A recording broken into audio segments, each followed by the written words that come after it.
Okay.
Okay, we are live.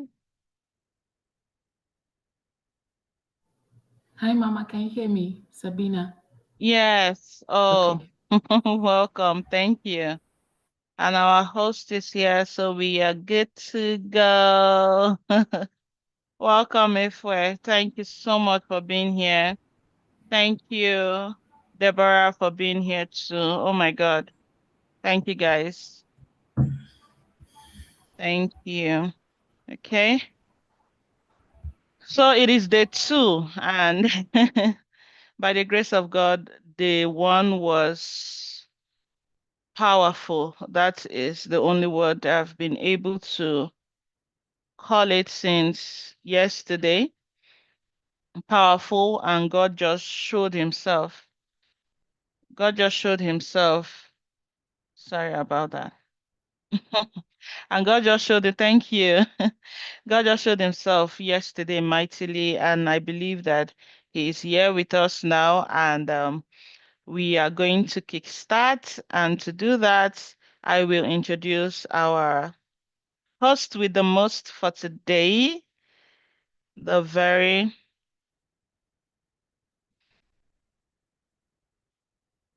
1 minute, please, pulling it up. The greatest in the game.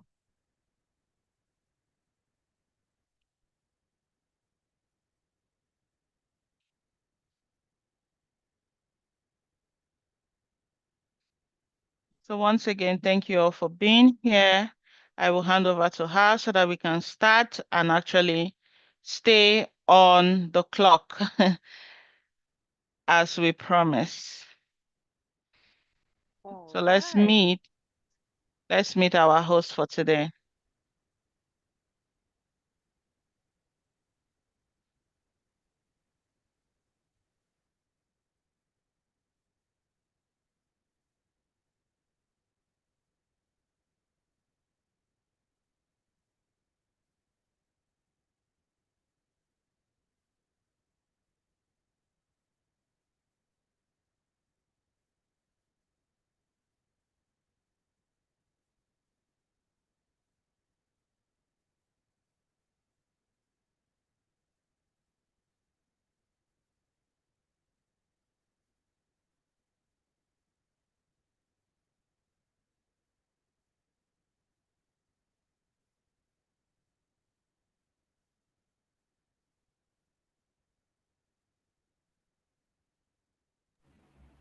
Sorry, we can't hear anything, ma. Yes, please. Did somebody say something? There's no sound. Yes, Oh, there's no sound. I can't hear anything from my end. okay. Is that the same for everybody? Yes, I it think is. someone No also wrote sound. no sound. Okay. Okay. Thank you for calling my attention to that. Okay. Share sound. Mm.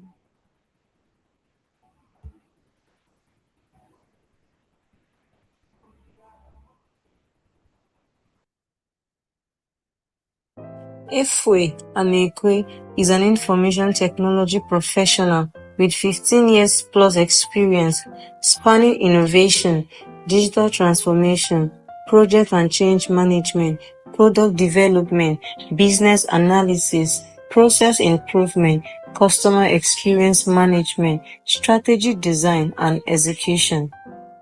She holds a Bachelor in Electrical and Electronic Engineering and a Master Information Technology degree.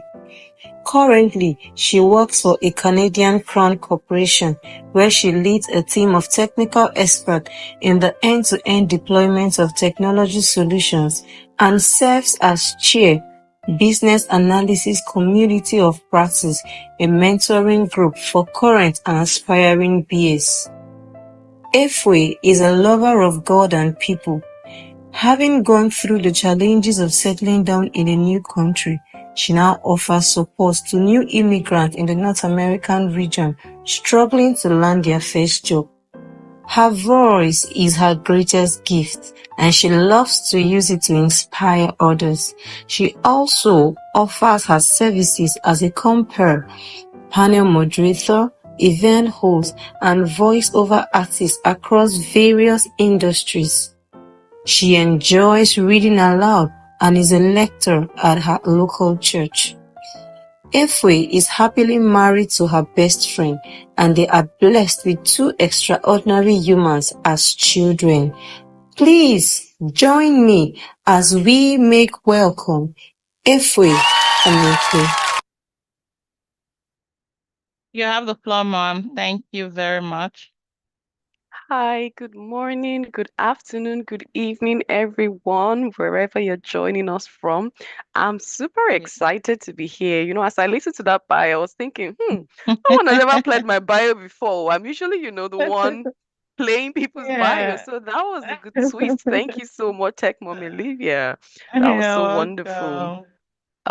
So who's excited? I just want to welcome everyone to day 2 of the Extraordinary Homemaker Virtual Conference brought to you by the Thriving Mom Network. My name, as you saw in the video, is Efwe Anekwe, and I'm your Billionaire Compare and Panel Moderator, and I'm super delighted to be with you here today. So you'd see me, turning my head left and right. That's just because I'm trying to, be sure that I'm focusing on YouTube, even as I focus on the people in the Zoom room.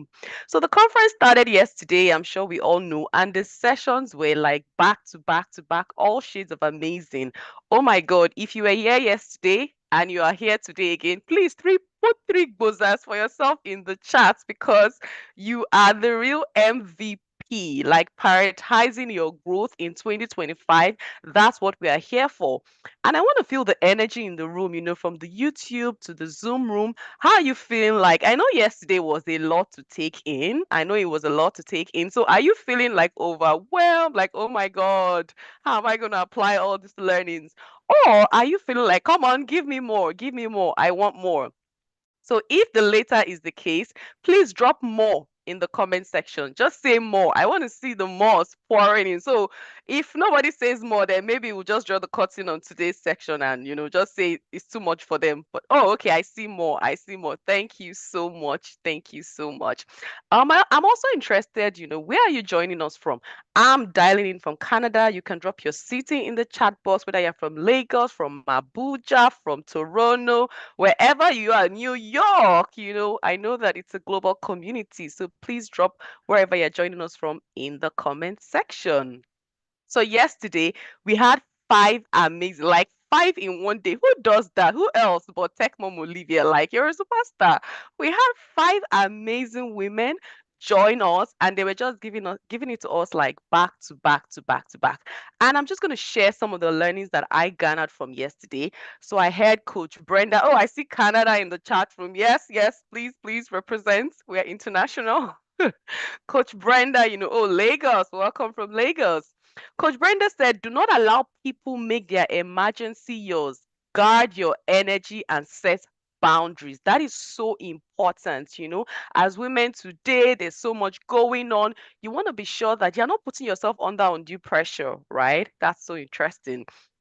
Barrister Simi was with us yesterday, and she said, as a mom, you are graced to do and be anything. Take up space. Ooh, that was so good. Like, take up space. You are a child of God, right? You are born to dominate, to rule. God has given you that power. So take it up, take up the space. Coach Debbie also shared with us, she said, make sure you're growing no matter what season you're in. So I don't know what season you're in right now. Maybe you're new to this whole mom game, just had a baby and you're still struggling with the diapers, the late night feeding, and all of that. Just be growing in some shape or form. I mean, that's not the time you want to, roll out that $1 billion business, but there are things that you can do in that season that would enable you to grow. And then there was also something that struck me yesterday when one of the coaches said, do not take on the identity of a season you should have gone through. Can you imagine that? So this is a season that you are passing through. It's a season, it's a phase, it's temporary. Do not own it as your identity. Oh, in fact, it was such an amazing day yesterday. You can just drop for me in the comment section, what were your learnings yesterday? How was yesterday for you? Drop an emoji to signify how you felt yesterday. Was it fire? Was it, oh my God, overwhelming? Whatever it might have been, just let me know. I want to see that engagement in the comment section. Um, and of course, I want to give a shout out to the host from yesterday, Joy Eshimokai. She did an amazing job, an amazing job. So thank you so much, ma'am. Hopefully you're still watching today with us. And today, the theme of today is rising like Queen Esther, courage and purpose in uncertain times. That theme alone, just gets me wondering, like, this is going to be another exciting day. We're having it in two sections. First, we'll be starting off with a panel session where we're talking about building support systems that let moms thrive and redefining having it all. And that will last for about an hour to an hour, 30 minutes. And then, drum roll, we're going to be having the super amazing Wendy Ologi. That woman needs no introduction. If you don't know who she is, I don't know what social media you've been socializing on, right? I don't know where you've been, but yeah, hopefully you're going to know her today. So she's going to be joining us and she'll be giving us our keynote speech, which we'll be closing with, and it's tagged The Extraordinary Homemaker, Unleashing the Abigails and Queen Esthers in this season. So I just want to give you expo in case you are like, oh, let me just come in here for 1 hour, 30 minutes, just do half day, then quickly go catch up on certain things. You don't want to do that. You want to stay here from start to finish. It's just 3 hours, right? But there's so much for you to grab. There's so much for you to learn. There's so much that is going to be poured out here today, and you don't want to miss any part of it. So if you have your water, if you don't have water, this is the time you want to get water, because trust me, you will need to drink water many times as we go through the day. So grab your water, grab your pen, grab your paper, as we are about to take off on a jolly good ride. As I welcome my panelists for today, are we excited? I don't know, me, I'm feeling very excited. I hope this my energy is only me that is, it's not only me that is energizing the energy. I need to see the engagement, like how you guys feeling. And so I'm going to be introducing my panelists for today, and I'm going to be starting with Aisha Yakubu Afegwa. So please, can my tech team assist to play her bio? Aisha Yakubu Afegwa is a seasoned professional in property management and short-term rentals, with hands-on experience across the USA and UK. She specializes in onboarding properties and streamlining operations, offering strategic solutions that drive success in the rental space. Equally passionate about parenting, Aisha supports other parents through Raising Gems, a heartfelt platform where she shares practical parenting tips, encouragement, and real-life insights.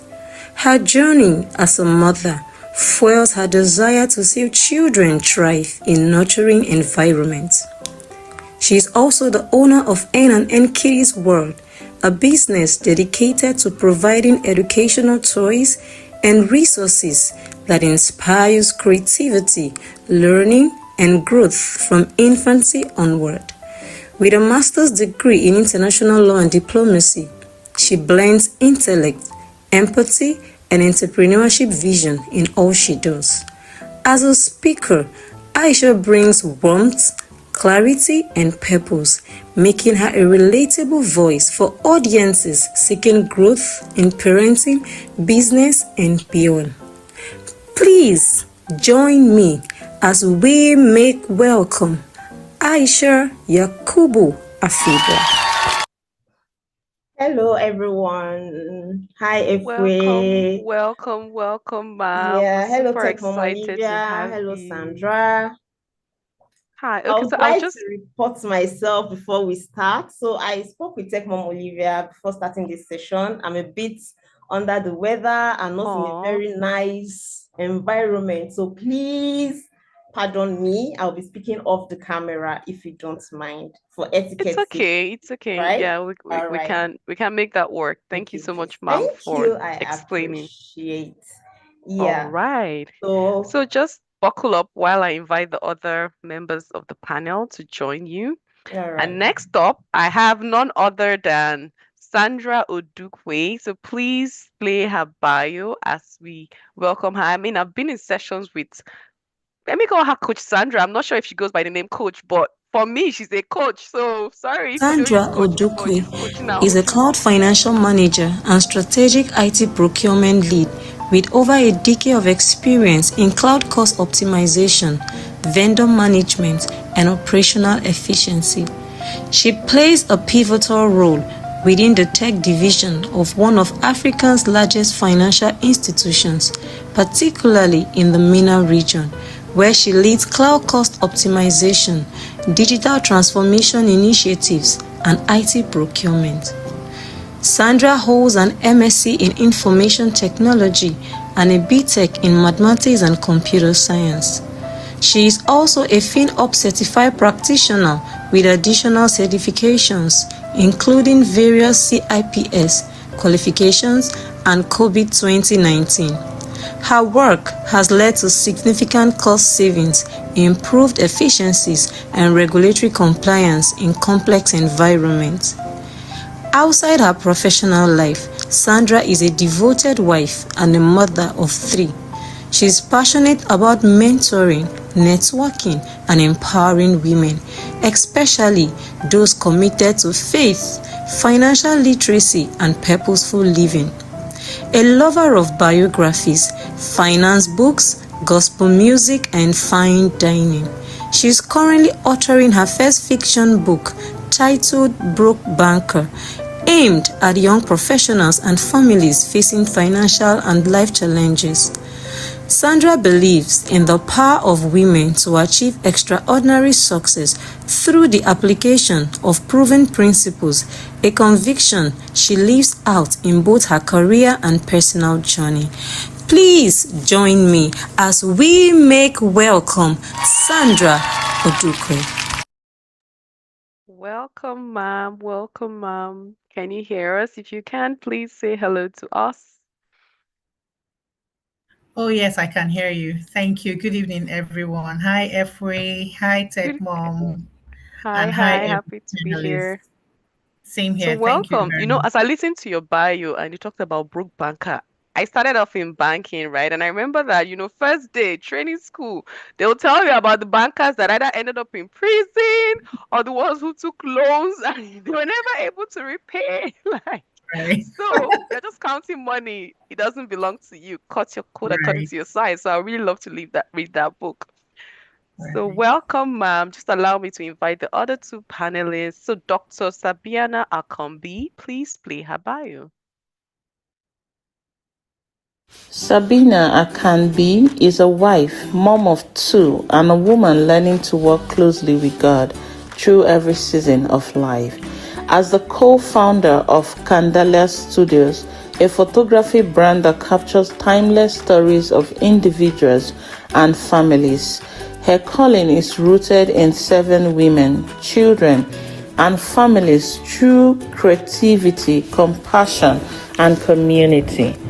Professionally, Sabina works in the nonprofit sector as a grants and development specialist, helping organizations grow their reach and access funding for greater impact.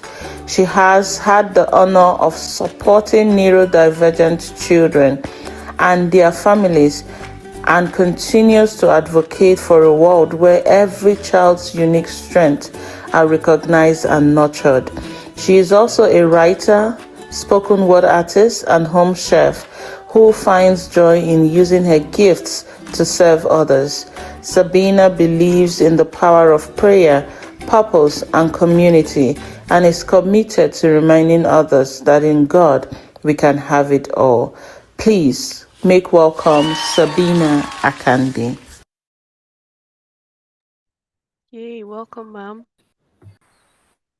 Thank you, everyone. Thank you so much for having me. Good afternoon, good morning from wherever we are. I'm so Good honored to be morning. here. Yeah, thank you. Thank you for joining. And of course, last but definitely not the least, please join us to make welcome Idala Oguferi. Please play her bio.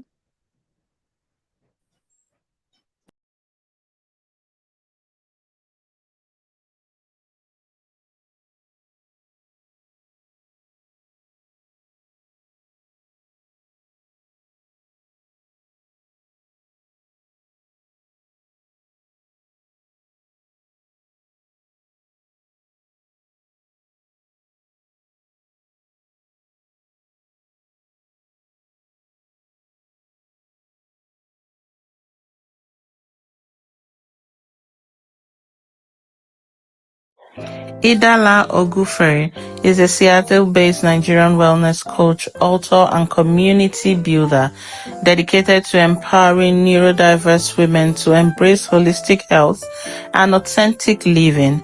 Mom to four kings and founder of the Fleximom Coach.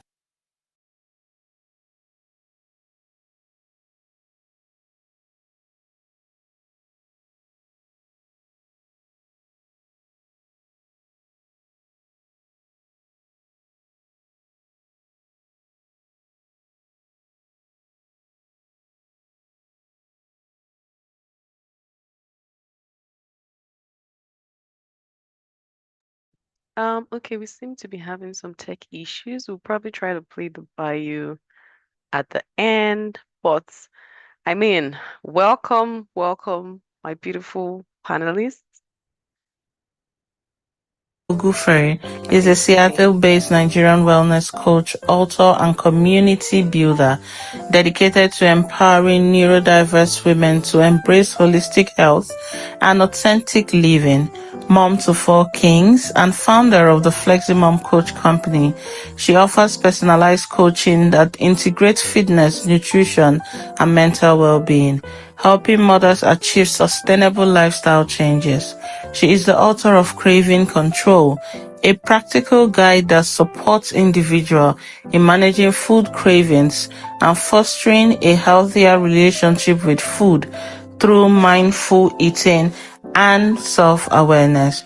Her other books, Fit Farm Made Easy and a Fitness Journal, are designed to simplify the journey towards fitness and provide tools for tracking progress and building consistency. Together, her publications reflect her commitment to making wellness accessible and achievable and as well as sustainable. A passionate advocate for neurodiversity, Idala works to amplify the voices of neurodiverse women and create inclusive space for authenticity and growth. Currently, she is working on prescriptive memo titled Create Your Eden, a deeply personal empowering book set to launch in April in celebration of her 40th birthday at the Dominican Republic retreat. The upcoming book blends her lived experiences with actionable insights to inspire families to design lives of intention, wellness, and joy as God intended it from the beginning. Through her coaching, writing, advocacy, Idala continues to inspire women on their journey towards holistic well-being, authenticity, and personal transformation. Please join me as we welcome Idala Ogufere. welcome, ma'am. Welcome, Idala. Thank you. Thank you for having me. Sorry.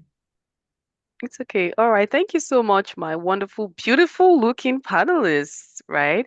And we're going to jump right in at this time. I'll be guiding the conversation with our esteemed panelists, but just to the audience as they speak, do take note of, whatever questions that you may have and drop them in the chat as we go through it. Someone will be, collating those questions and then we'll be able to take them at the end as time permits. But just to start off very, very quickly, I want to start with you, Idala, if that is okay. And then talking about, self-worth and self-care, as mothers, how would we redefine our sense of, self-worth and prioritize self-care so as to discover our identities beyond motherhood, especially after so many years of putting your family needs first? Can you just share with us what your perspective on that will be? All right.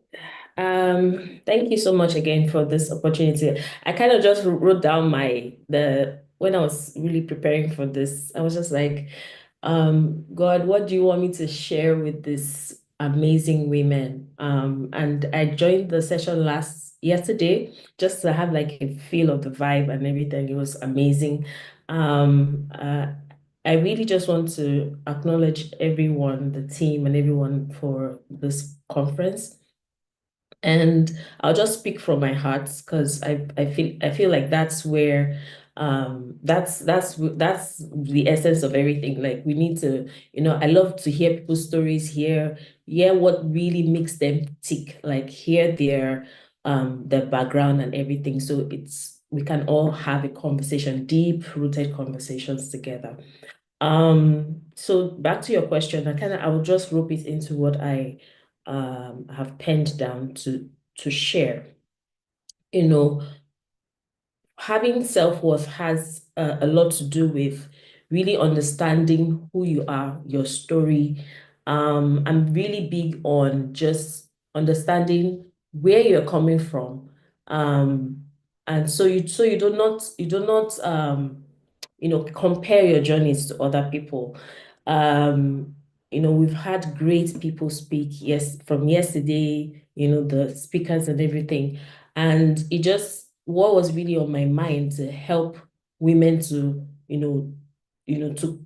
what I really wanted to share was just like, knowing that you do not have to compare your journey to somebody else's journey is very, very key to understanding your self-worth. Like you need to understand that we all are on different journeys, right? And I was going to share a very practical tools to, just help to implement these things. Like just don't get carried away with, I know everybody was like, the notes were full and, there's so much takeaways, to go home with. But the most important thing is that we should not just be hearers of what we're learning, but we should also be doers. Look, so have like a plan on what you're gonna,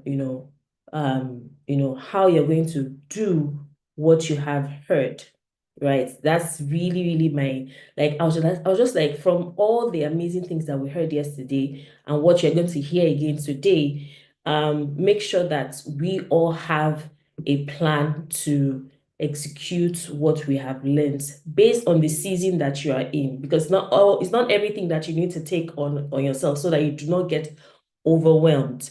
Knowing who you are, knowing your story, knowing your journey really, really helps you to, drive home the points and get to the nitty-gritty of the matter and what you need to work on, at this time of your life and your season. So that's I just felt like I needed to put that out there. I don't know how that ties to the to the self-worth question, but I just felt like I needed to, share that from my heart to the women here.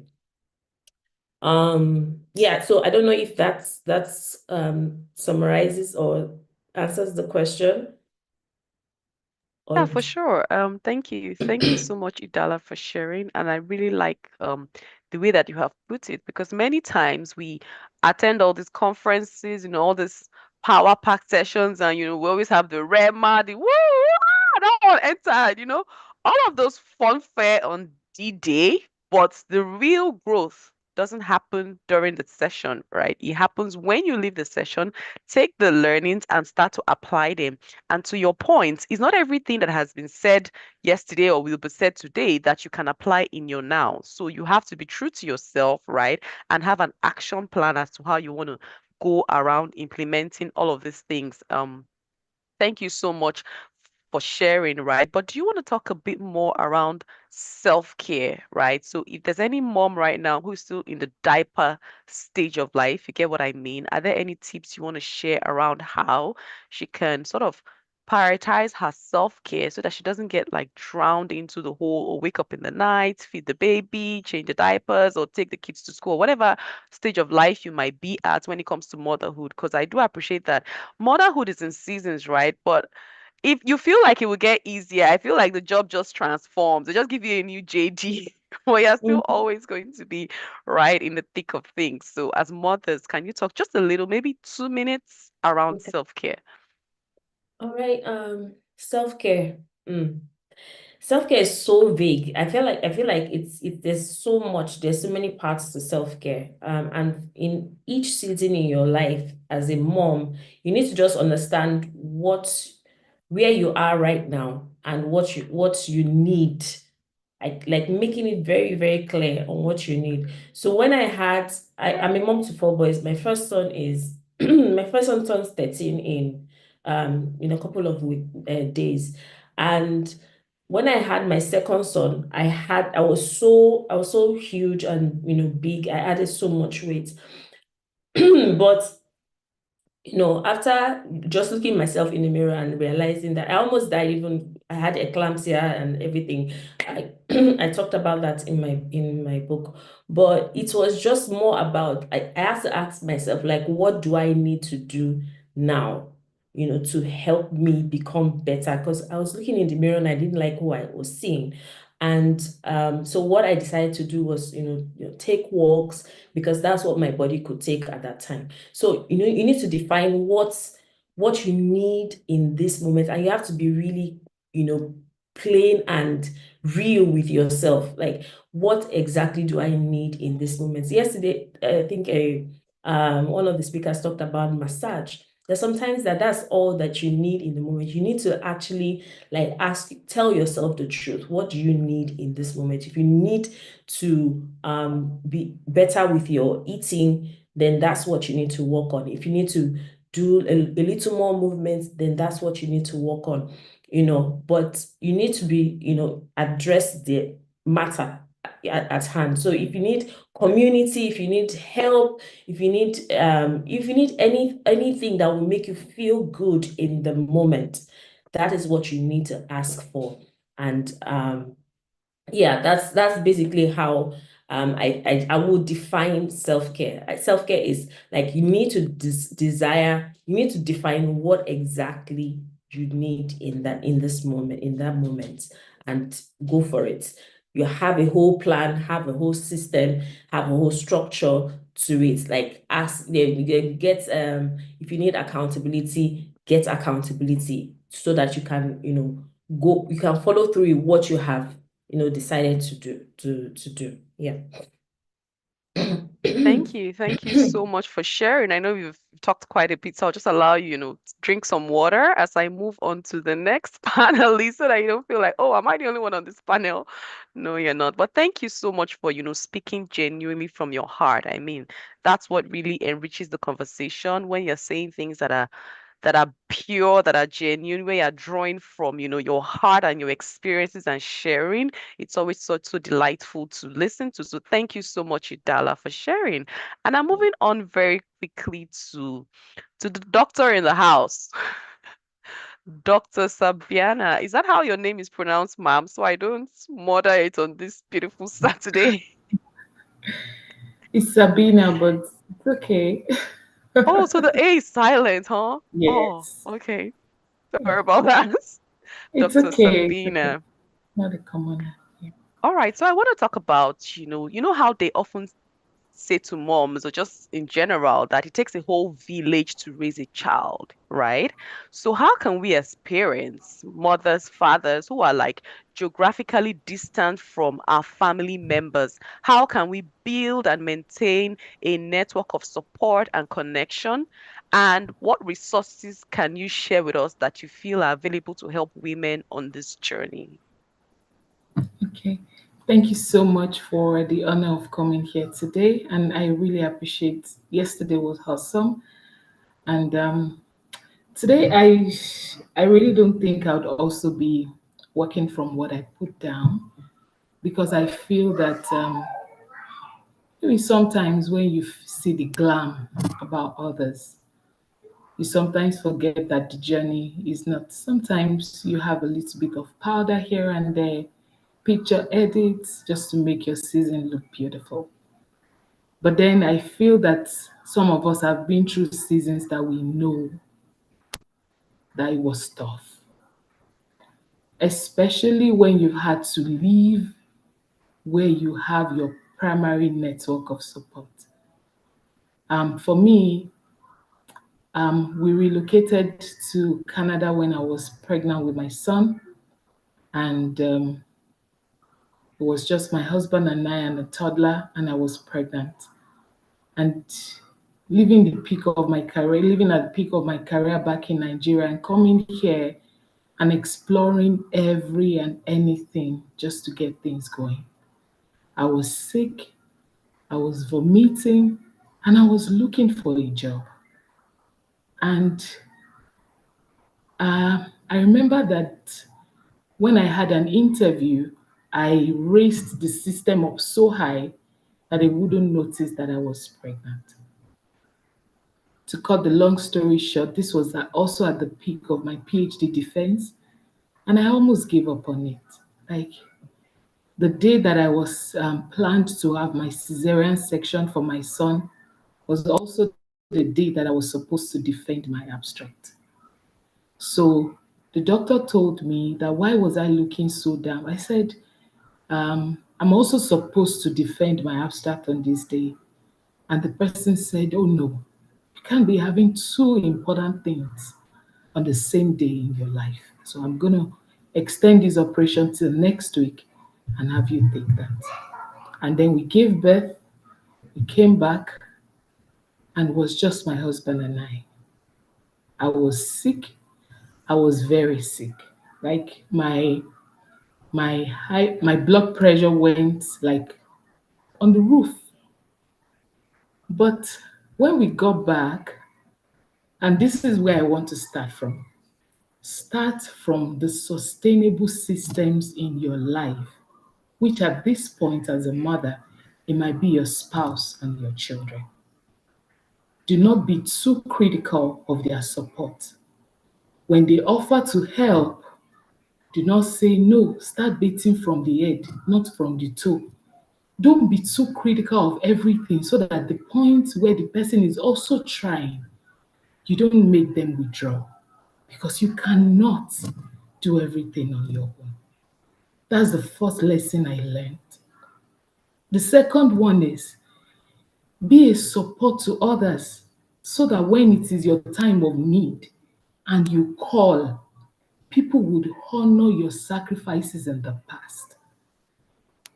I remember that when we met a family here, and one day I heard that they were traveling and they were going to be coming back at night. And I called the wife at her, Auntie, my husband told me that you'll be coming around 10. How do you want to do dinner? And she was like, they don't even know yet. And I'm like, when you land at the airport, give me a call. We will bring dinner over to your house. And I made dinner for them. I was still pregnant. I made dinner and then we took it around at 11 at night and they were extremely grateful. This family, when I told them that we were already planned for CS, told my husband, bring your toddler when you are going to the hospital. He can stay with us. And when we got back from the hospital, she said, if you need my mom, you can call me. So The Bible says that you can sow at different stages because you don't know when it will come back to you. Do not think that support is all about money. Greet your neighbors, encourage people in your corner, celebrate people's victories, caution their defeats with them, mourn with them, fight with them as much as you have the capacity. There are some people in my life now that when I call, it will be tough to say no to me because I have been there for them.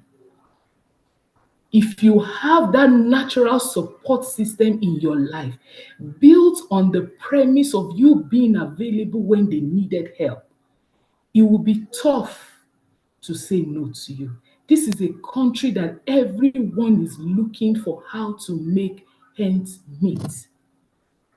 And it might be, if you have to do things and you have to get a nanny at every time, I can bet you, you would not have enough. And there are seasons in your life where you need people. You can't do it alone. There are days that it will be for your career. There are days that it will be for your purpose. There are days that it will be for rest. Some of us, we are responding so much to the things that have gone wrong that it's hard for us to even create a relationship with our neighbors. Our best friends are not near us. If anything goes wrong, you can't call your neighbor because you don't greet them. If anything goes wrong and your best friend is in Lagos and you are here, the only thing they can offer is word of encouragement. They can't be there for you. There are days that our neighbors will pack the snow in front of our house over and over and over again, and they are not blacks. You know, it's very important to look around you. God loves us, but there are some things that are in our hands to do. The Bible says, before I formed you, I knew thee. And it is important to know that at every season, God is faithful enough to put people around you that can support you. But then sometimes we have closed our eyes to those people because we don't want to be hurt. I'm not invalidating anybody's experience. I know sometimes we have been hurt so bad by people, but not everyone is seeking to hurt you. So I want us to please, this is what has worked for me. Now my no, now this is the toughest part that I didn't say. I eventually got the job that I applied for, and I resumed a month before delivery, which means I was not eligible for any form of maternity leave that is paid. I am here today. I did 1 whole year with my child, not a single day of mat leave. Imagine, because at that point, I didn't want to let go of the job because I don't want to look at my son and feel that it took that away from me because it is a job that I loved. So I determined in my heart to rough it. And then imagine me being to the days that my husband wants to bathe the baby. I'm like, oh no, baby, no, hold this nose, oh no, hold this neck, oh no, you're supposed to wear this one first before. And the guy feels so tired, like, okay, maybe you even, when you have strength, you can bathe the child yourself. And I'm overwhelmed, I am tired, I am cranky. The atmosphere in my home is tense because I am very unhappy. Most times, let's leverage on the natural support systems that God has given us. And let's take it up from there. That's what I have to say. Thank you. Oh, wow. That was a lot. Thank you. Thank you so much for, sharing with us. As you were speaking, I could completely relate because I'm not in Nigeria right now. And even though my kids are much older, so many of the things you said, just caught my attention, right? And even when you shared about your career, I had sort of a similar experience because even though I had worked in the organization for a while, I had my kids back to back. So I wasn't able to take maternity leave twice, like this year and then the next year. So I took it without pay, right? Just to keep the job. So thank you so much for sharing, It was, in fact, as I listened to you, I just thought to myself, I could sit and listen to her all day long. But I'm going to come back to you. But very quickly, I would move on to our next panelist, and I want to talk to Aisha, right? Talking about career pivots and rediscovering passion, what advice would you right now give to a mom who is trying to navigate a significant career pivot and rediscover her passion, after dedicating so much time to raising her children? Sabina sort of started that career conversation, so let's just take it from there. And if you don't mind, ma'am, if you can just share in 5 minutes or less, that would be great. All right, thank you. I'll share from my own experience. I started off as a banker, and during the course of having children, I had no choice than to um, transition to the remote working style, which for the past 12 years isn't what I've been doing. So, what I would advise a woman, or let me say a mother in a situation like that, is be open to learning, be very open to learning. And there's nothing like I feel old, probably approaching 30, 25, I cannot start something new. Now, there's also something I tell mothers. There's this psychological thing that happens to mothers that I have experienced, that even before they get married or start having children, oh, once I have children, I don't think I'll have time for my career anymore. It's a psychological thing. The moment you start thinking like that, it becomes your reality. There is nothing, I keep telling mothers, there is nothing you cannot do as long as you set your mind to it. If A is not working, look for B. If a business is not working, find something. Something would work, because there are women that are doing it. Women that are not even as intelligent, as smart, don't even have the kind of resources you have, are getting it done. So why do you think that you cannot do it? Simply because, oh, I am now a mother. Some women actually have the right support system, but the thing that is stopping them is their ability to push themselves. Your husband is not even saying you can't go. Nobody is saying you can't move. But you, oh, my child this, my child that. No, our happiness, the way we move forward, our future, everything is in our hands. So be open to learning, be open to changes, adapt, adapt. If probably marriage took you, or motherhood took you from Kaduna to Lagos, find something in Lagos that can help you mingle, mingle. Social media is there a lot. Personally, the job I do now, I found on social media. In fact, everything about me right now is social media based. All the business I do, the job I do, the dollar I earn, everything came from social media. Don't isolate yourself. Learn. You don't have to post on Facebook every day to actually learn. Information is on Instagram, is on Facebook, is everywhere. So be open to learning. Open your head to the fact that there's a lot you can do. And please, I'll tell mothers, especially new moms, it's not easy. It's not easy, especially when you have a lot to do.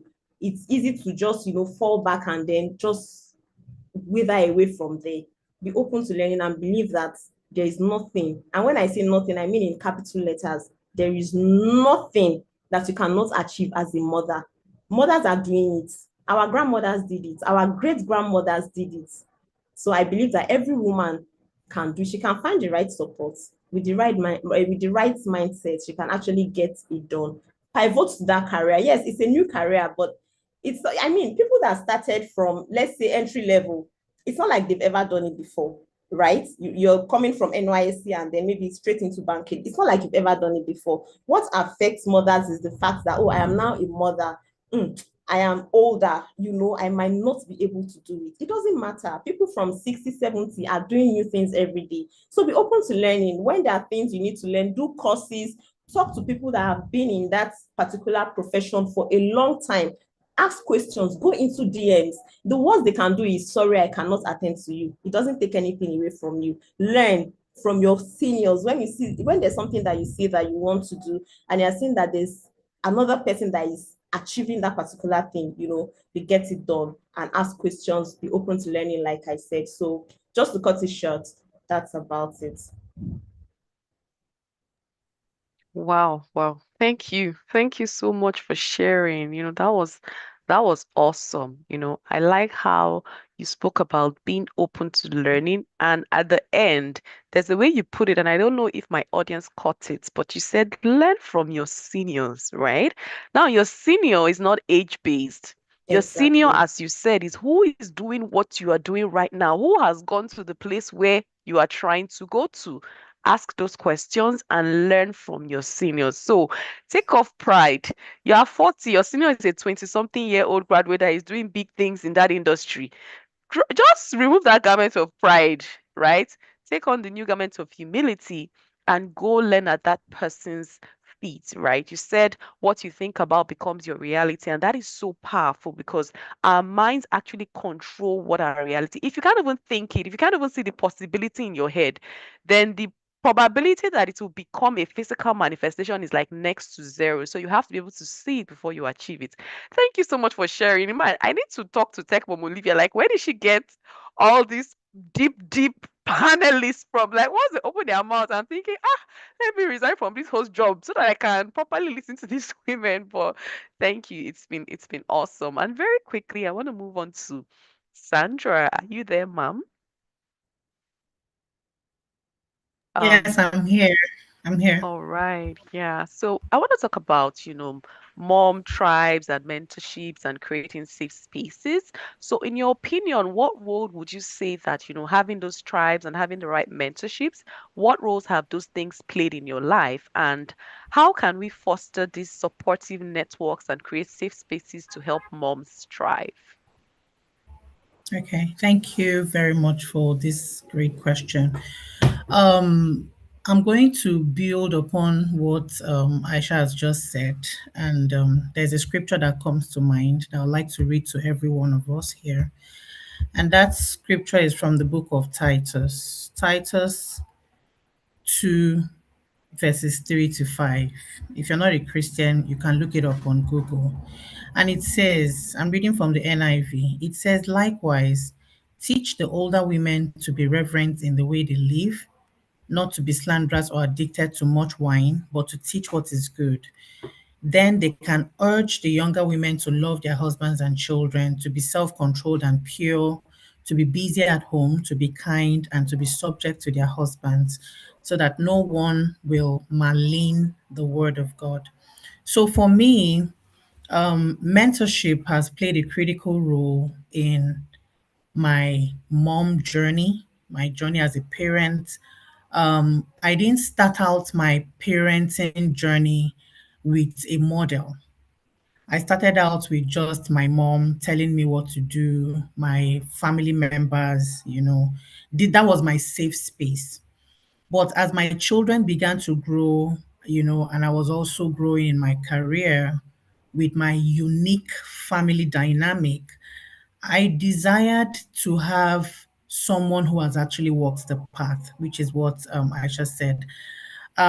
Having a mentor or an older person, or it may even be a younger person who has been where you are, cannot be overestimated. We can't you can't you can't go far as a mom that intends to do much with her life if you do not have that blueprint in front of you. So in 2023 was when I was introduced by God, because there's no other way to explain how I found myself in communities. Many of us find ourselves in multiple communities. We are in different WhatsApp groups, Telegram groups, Facebook groups, and all of that. But in 2023, I'm not going to say I stumbled. I just went for a program in my children's school, and the proprietress introduced me to someone who I look up to today as a coach and as a mentor, because it looks like everything about my life, my career, my finances. It just looked like this person had the answer to all the questions. So, when you find yourself in that place where you're just thinking about a particular thing, and even most times you're not even thinking about something, and this person says something that answers that question for you, you see, you find yourself in a community with, and most of the time, you might not even have a direct access to this person. So this person might even be someone who is oceans and seas and mountains away from you. But that's one of the blessings of the internet. So you really do not have to have a mentor who is just next door to you, who is just, few minutes drive away from you. You may not even have your mentor's telephone number, you see. So when I began to give myself to the precepts, to the teachings, to the guidance of my mentor, I began to find I saw myself moving faster than I could ever have done when it was just me, when I was just relying on my own.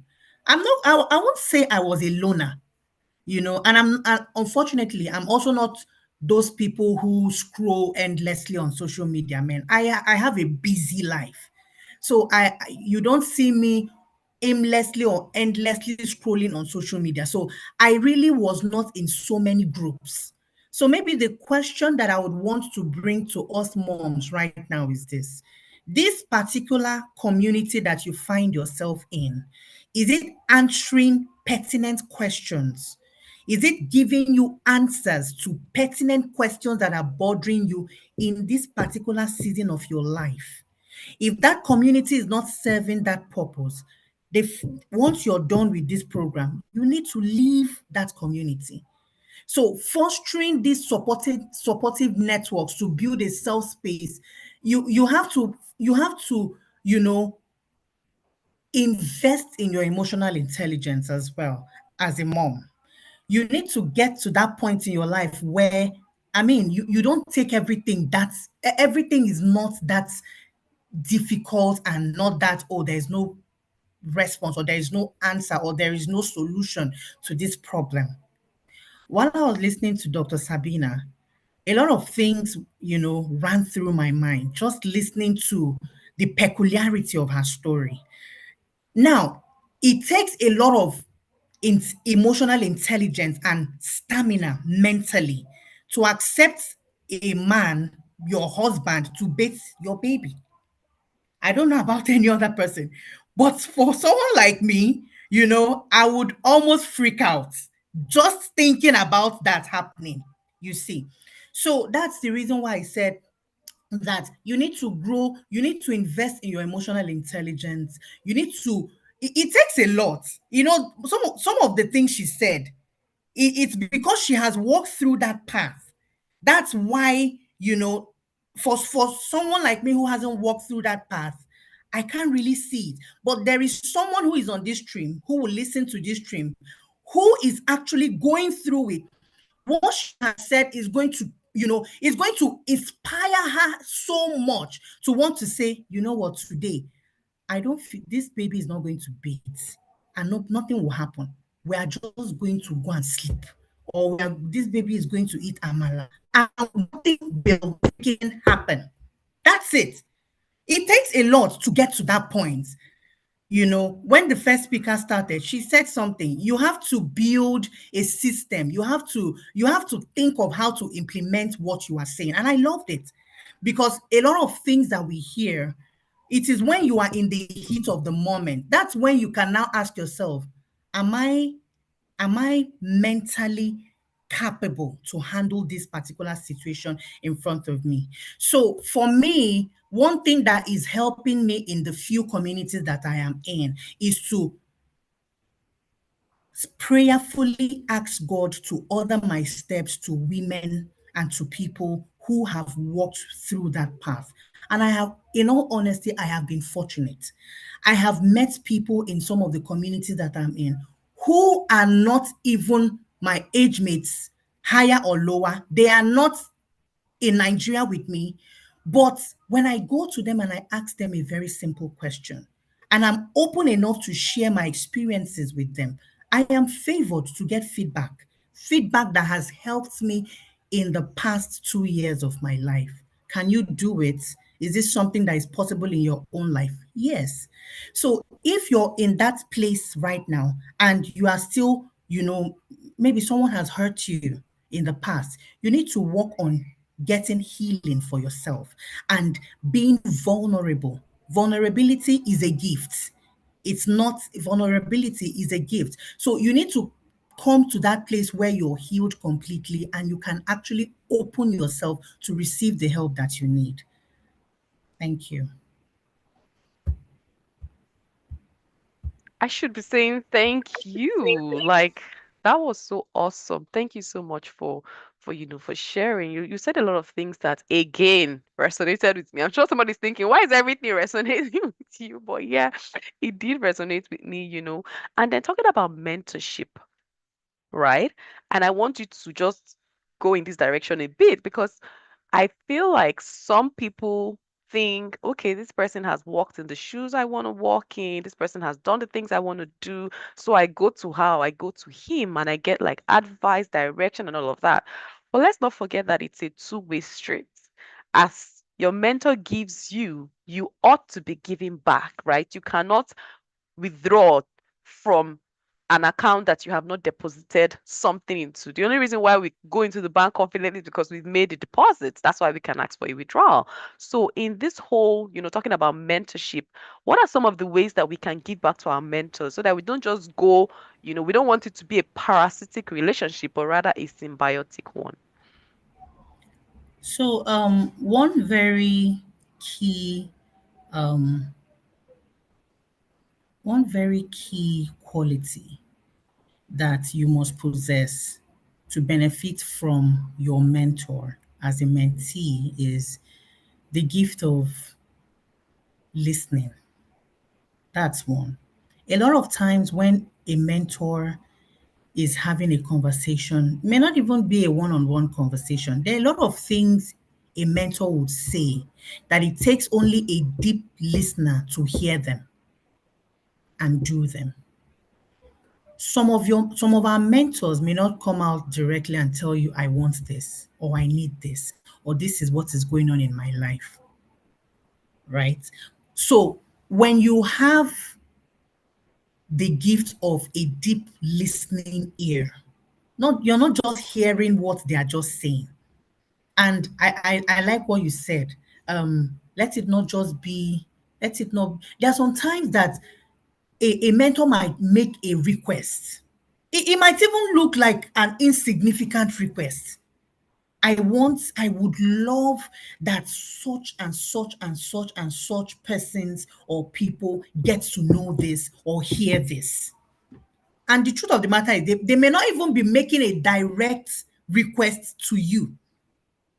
But when you have the gift of a listening ear, you can run with that particular thing that person has said and make it happen and bring it to pass. You see, so at least I'm going to speak for myself. I'm not going to say I have so many mentors. What I try to do is in different areas of my life, there are people that I believe God has ordered their steps to me or my own steps to them. Because if I look at the kind of relationship I have with some of my mentors, there's absolutely nothing that would make me have these people's numbers in my phone for a start. So when I have the honor or the privilege to be with them, I try as much as possible to take myself away from that, familiarity, environment or frame of mind or state of mind. I try to take away complacency from my relationship with my mentors. And that's the reason why you can see certain figures. There are just a lot of people around them. There are just a lot of people following them. But there are few people that get to tap into the very grace that is in that person. And for me, what I have seen most of the time play out is when people, get carried away so easily by so much noise. When you get carried away and you forget the very essence of your relationship with your mentor. Why is this person in my life right now? Let me use my career as an example. When I started out in my career, I didn't have a mentor. I don't even know what mentorship is to even start with, right? There was nobody I was looking up to say, oh, this person has gone to the pinnacle of her career. So this is someone I did that. I think there was nothing like that in my mind until I met one of my branch managers. When I met this woman, I didn't write a formal application to be her mentee. Neither did she write an application to adopt me as one. But I looked at her life, I looked at her values, and I told myself, this is the kind of person that I want to be. That was just what I told myself. I want to be like this person. I love how she does. I love how she leads. I love this. I love that. And a lot of times when there are issues in my life around my career, around scaling, I will just go to her. I'll tell her, ma, please, can I have a word with you? And when she tells me, I would see you at 5 p.m. or I'll see you at 6:30, I'm going to give you a call. By 6:20, I'll send a message to her and tell her, ma, please, this is a gentle reminder that I'm supposed to have a call with you at 6:30. This is someone I see every day. So you know that complacency thing I'm talking about. I could have well just said, well, she said 6:30, and 6:30, she's gonna give me a call. But I don't behave like that. I didn't behave like that. So I didn't allow complacency. How can you tap into your mentor? How can you gain so much from a mentor-mentee relationship? Ditch complacency, develop a listening ear. There are things that your mentor tells you. When I wanted to move up the ladder in my career, this woman was a person who God used. I didn't know she had connections in HR. I didn't know who she knew. But when she said, Sandra, this is what I want you to do, this is what I want you to do, I discovered that she was more into maintaining her position in the bank. So I gave that as my own assignment. My assignment is to make sure that her numbers don't go down. I worked so hard that when the time came for her to ensure that I moved to the next level, there was no turning back. She was that person who was used to move me to the next level, you see. But remember, when I talked about having a listening ear, not being carried away by noise, not allowing complacency to cloud your judgment as a mentee, these were things I did. Because while the marketers who she had access to were just saying, oh, madam is difficult, madam is always talking about numbers, madam is always this, I wasn't listening to them. I wasn't paying attention to what they were saying because I knew what her own heartache was. You see, while she doesn't come to me to have direct meetings with me, I knew what her own heartache was, that look, my numbers can drop. I have to maintain this position. And in my little corner, I helped her to achieve that. So till tomorrow, she will always say, Sandra, when Sandra was in operations, this and that was what Sandra did in this branch. You see. So that relationship was not a parasitic one. It was beneficial to her as my mentor and also beneficial to me as a mentee. I don't know if this answers your question. Thank Yes, you. yes, yes, it did. I mean, you answered it very excellently, and I really like, the examples, the practical examples that you have shared. Thank you so much for sharing. And even as you spoke, I took away something, just beyond the mentorship, where you said there were certain ways that people used to talk about your mentor, but you didn't listen to them, right? And that's another thing. Because I had the same experience very, very early in my career. I started off in operations as well, and I did that for about a year. But my branch manager, the way they used to talk about her and my experience of her were two completely different things, right? So drowning out the noise is so important. My mom used to say something which is, experience people for yourself. Don't, oh, people have said she's this or he's this and he's that, and you take that information and run with it, right? Experience people for yourself and give people space. You don't know, what the situation may have been, or what the details of whatever happened may have been. So thank you so much for sharing about mentorship. And I want to go back to Dr. Sabina, even looking at the team where we talked about redefining having it all. My question to you is, for you, what does having it all mean as a mother? And can you share with us how this definition of having it all has changed over time? If it has, maybe it has stayed the same, maybe it has changed. Just share with us, please. Thank you very much. I have it here that there's no way we would talk about having it all without talking about do I even know why I am here? It's a critical thing to address the question of purpose before knowing if you have it all or not. For me, uh, purpose is not self made, it is God given. And that's why I don't know how I came up with this idea, but I've always imagined myself being a block and then let me just paint this scenario. See if you have a builder that has several blocks and he wants to build a structure, and I'm just one of them.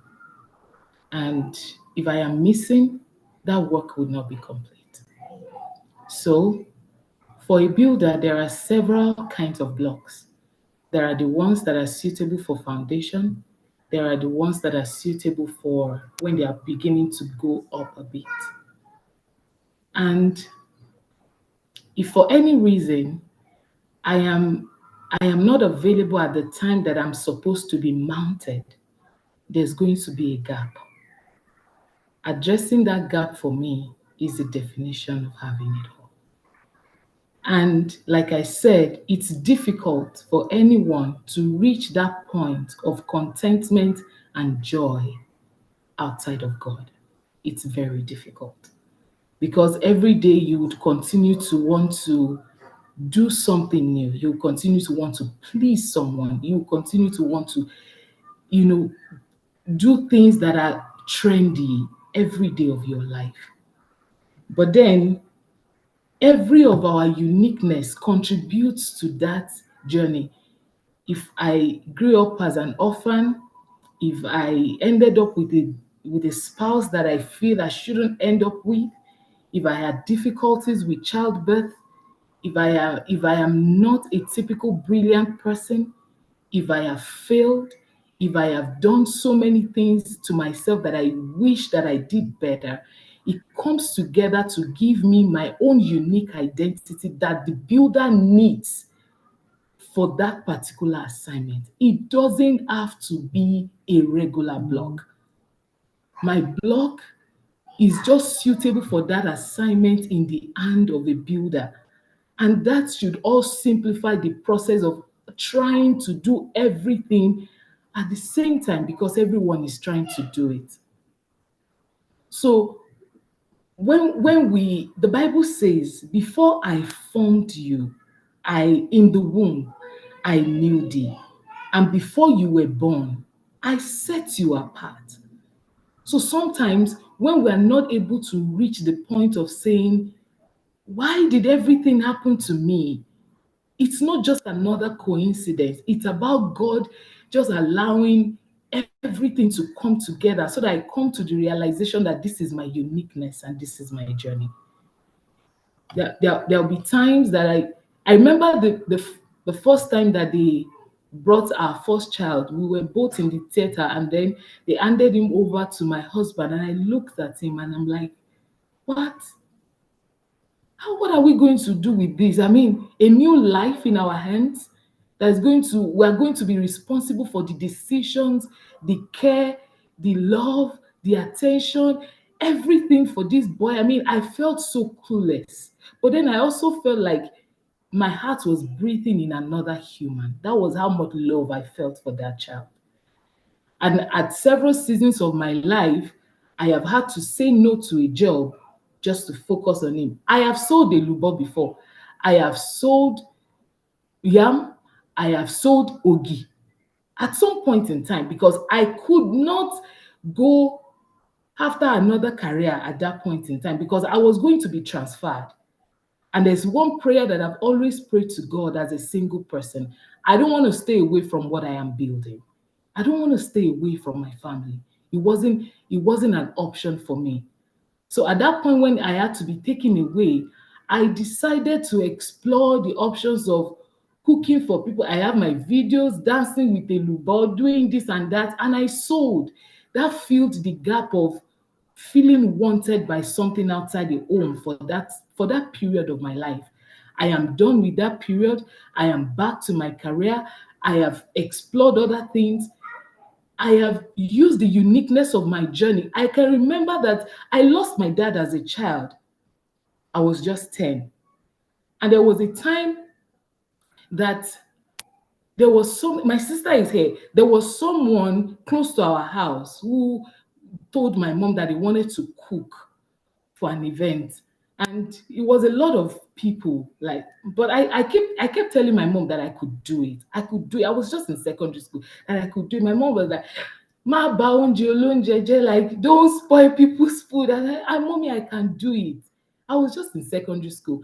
And then we put the firewood, like, you imagine size 30 pots. That can feed about 120 people, like that huge pot. And I cooked it.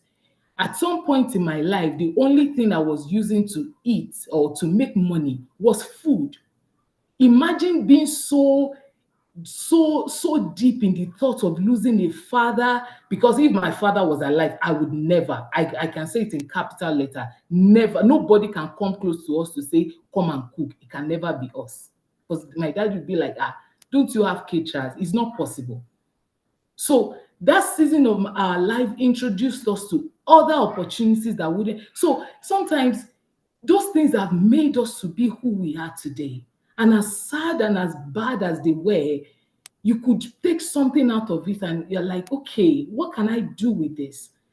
And then you look at you are present in your own little way.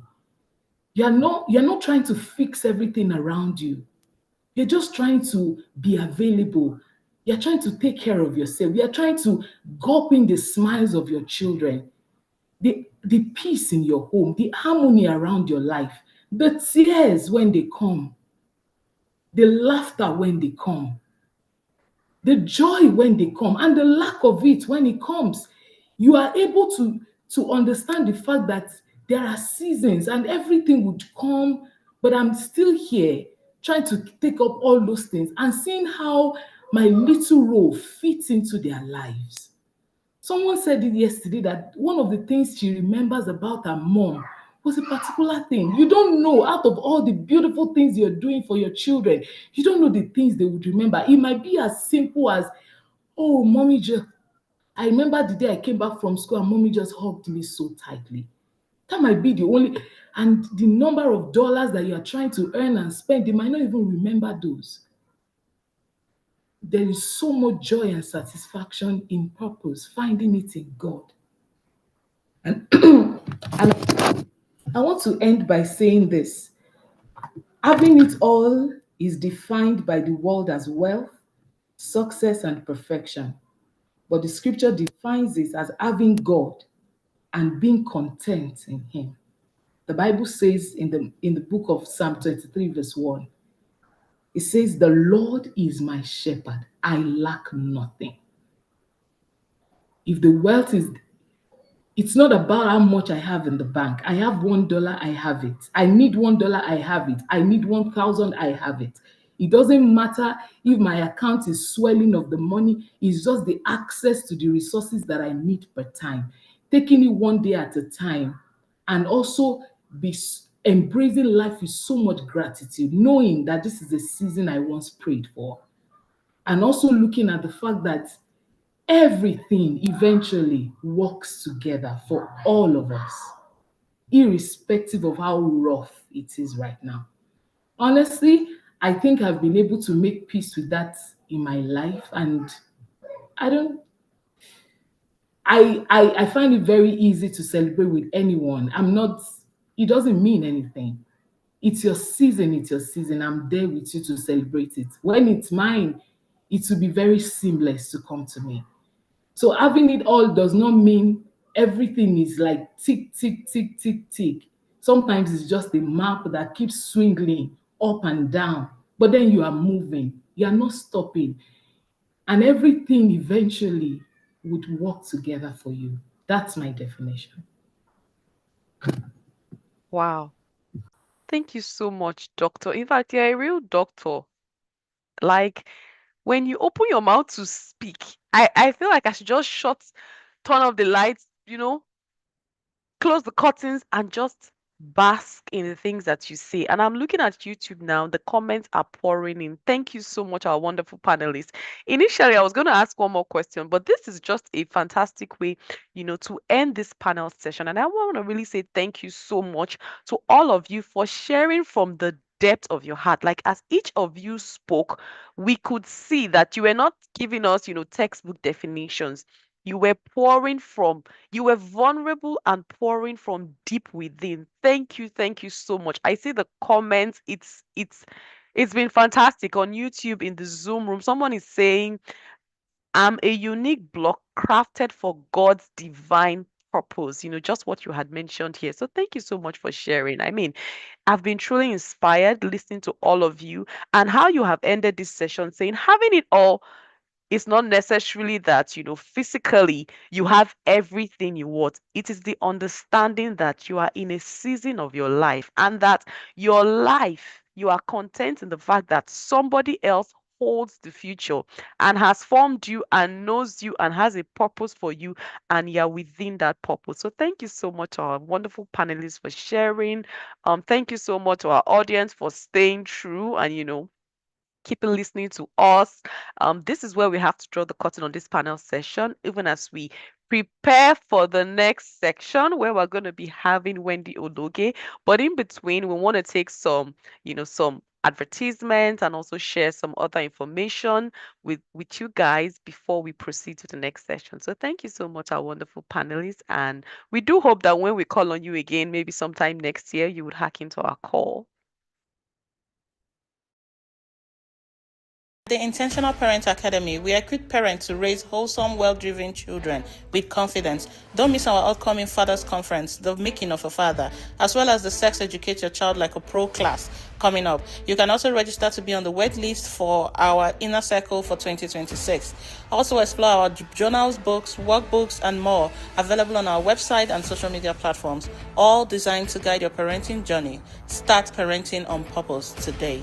Meet Sabina Akambi, writer, speaker, storyteller, chef, and spoken word artist. She is one of the creative forces behind Candela Studio in Alberta. For bold stories, flavors, and fire visuals, follow Candela Studio on IG and support their brilliant work. Meet the Fleximom coach, author, wellness guide, and founder of Mindful Fit Woman, helping you stay fit with mindful eating and movement.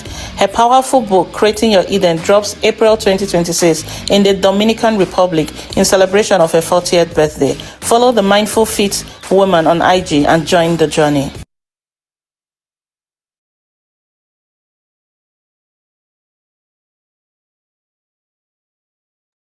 All right, and we are back. I hope that in between you've been able to take time to, refill your bottle. If you need to turn over to a new page in your notepads, please feel free to do so because we're going deeper. If you felt that, that first section was, oh, fire, oh, war, Rema, all of those things, it's about to go even deeper. It's about to get even hotter, right? Because we're going into the next section, which will be delivered by the amazing, amazing, amazing Wendy Oluge, and it is tagged The Extraordinary Homemaker, unleashing the Abigails and Queen Esthers in this season. But just to give, a bit of a background about who she is before she comes on stage, let us listen to her bio.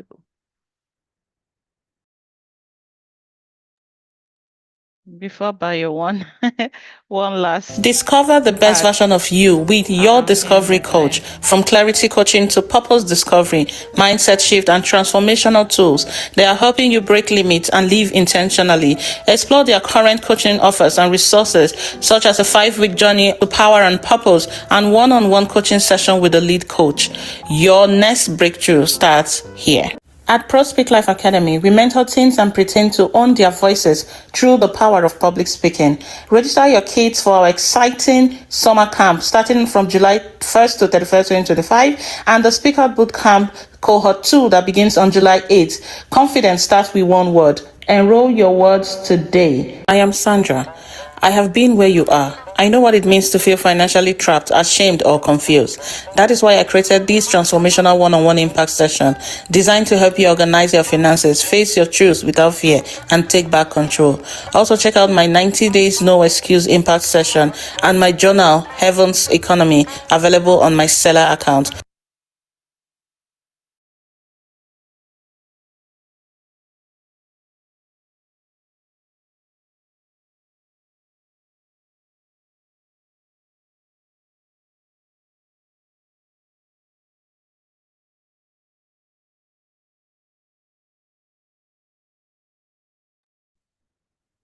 All right, can we play Wendy Ologe's bio now, please?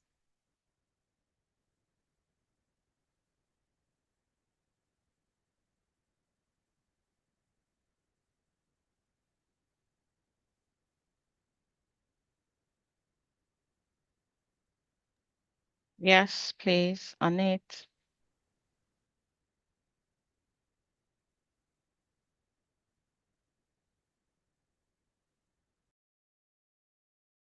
Wendy Ologe, the leading force in transformative parenting.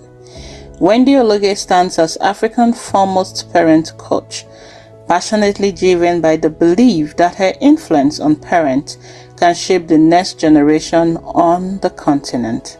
As the visionary behind the Intentional Parent Academy, Wendy dedicates herself to empowering parents and intending parents to intentionally guide their children through the complexity of evolving society. The Intentional Parent Academy thrives to equip parents with a comprehensive tool needed to nurture exceptional children. Wendy is a prolific author of the best-selling parenting book including Connect to Correct, Raising an Independent Thinking Child, The Discipline That Works, and 15 others. Her publications, available both in Nigeria and on Amazon, have collectively sold over 500,000 copies worldwide. The Holistic Parent Academy boasts of a thriving online community of over 300,000 members across platforms, with the Facebook group Intentional Parents amassing over 110,000 members. Facebook acknowledged the group as one of the most relevant and engaging parenting community globally in 2019 and 2020, respectively. Wendy is also a speaker and a global influencer and the member of the African 700 Club and representation at the Facebook Global Parenting Panel in California, United States. Wendy has received international recognition, awards, and accolades. Wendy also, beyond parenting, exercises her gift of prophecy, perspective, and problem solving through the Masterpiece Mentorship Program for Women. Here she employs biblical principles under the No Excuse Growth Formula, guiding women to become masterpieces as they are works in progress. Wendy executes the executive leadership at other businesses as the executive director at Smart Office, a corporate entity dedicated to fostering business development through capacity building, and also the co-founder of the Family Hub.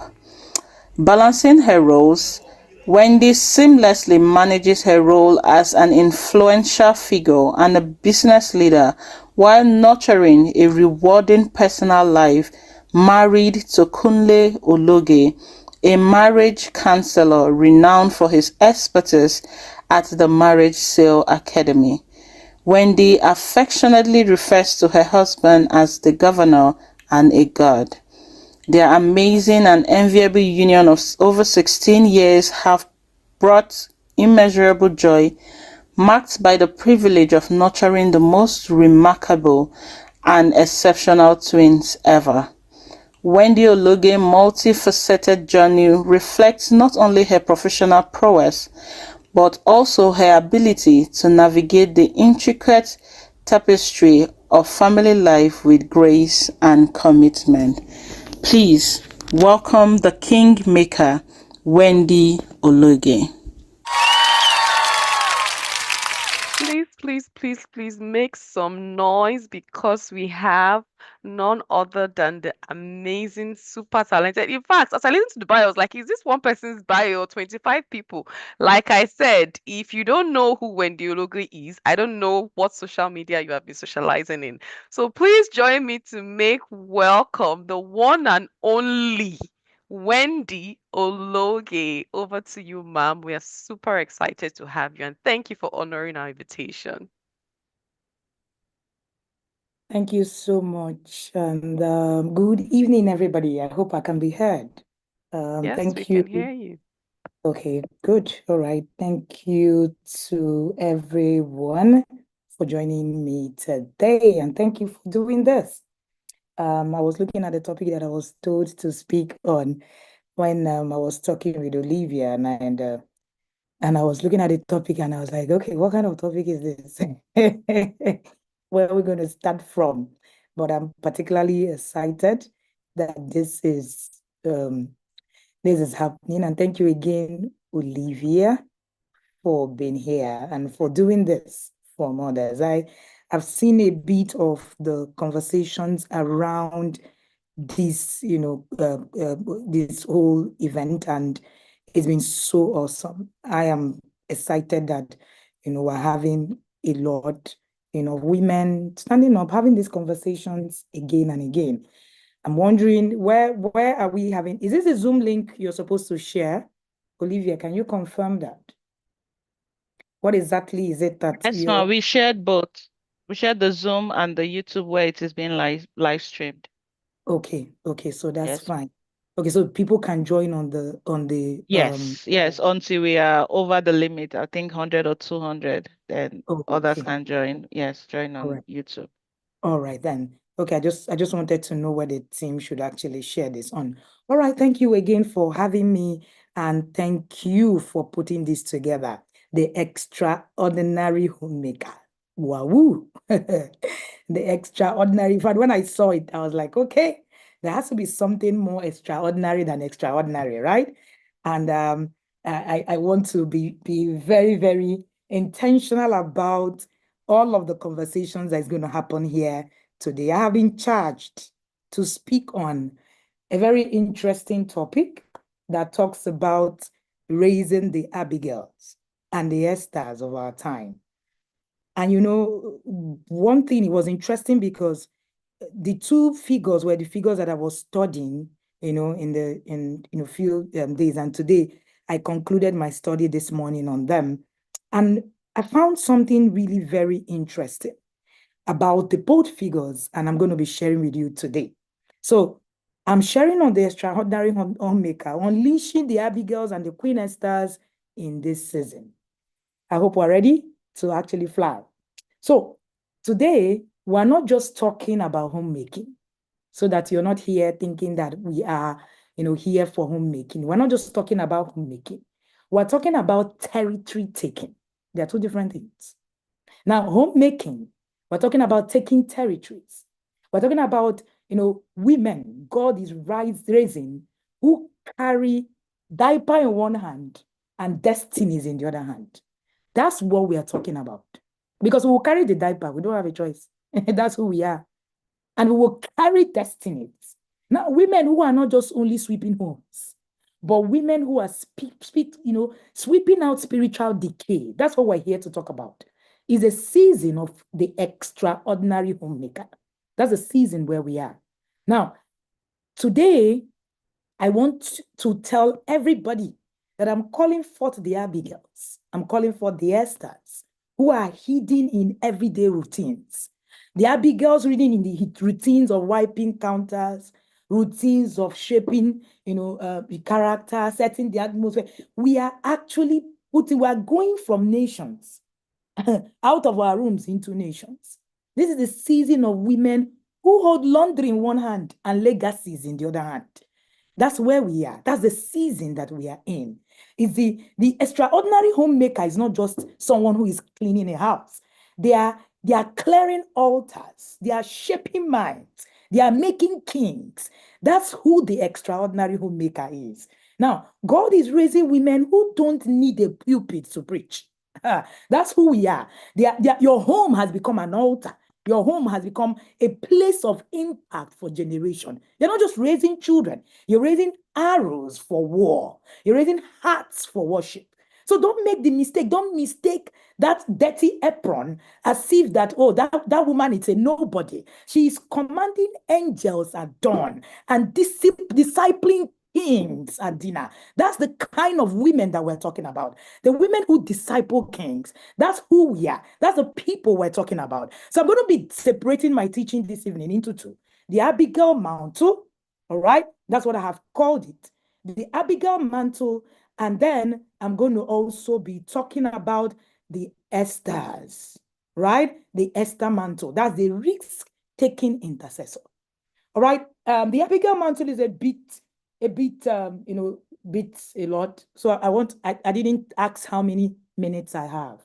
Olivia, how many minutes do I have, please? An hour, ma. All right, great. Now, if you look at the Bible conversation around this, you see that, in 1 Samuel 25, you will see that conversation very vividly about Abigail. Now, I'm going to create a little bit of insight around it. So for those of us who do not really understand the story. Now, here was Abigail married to a man that was foolish. So Abigail was married to a foolish man. That's what it was. All right. Yet she didn't let that name, Nabal actually means fool. She didn't let that name define her legacy. When danger loomed, one thing that Abigail did was she discerned the moment, she intercepted destruction, and she used strategy to secure her whole household. Eventually, do you know that Abigail got a seat at the table of kings? Now, here was a woman who, David, the king, had sent the husband Nabal to come and, do some, have some kind of mutual conversation that shouldn't have triggered anything. Because Nabal was a foolish man.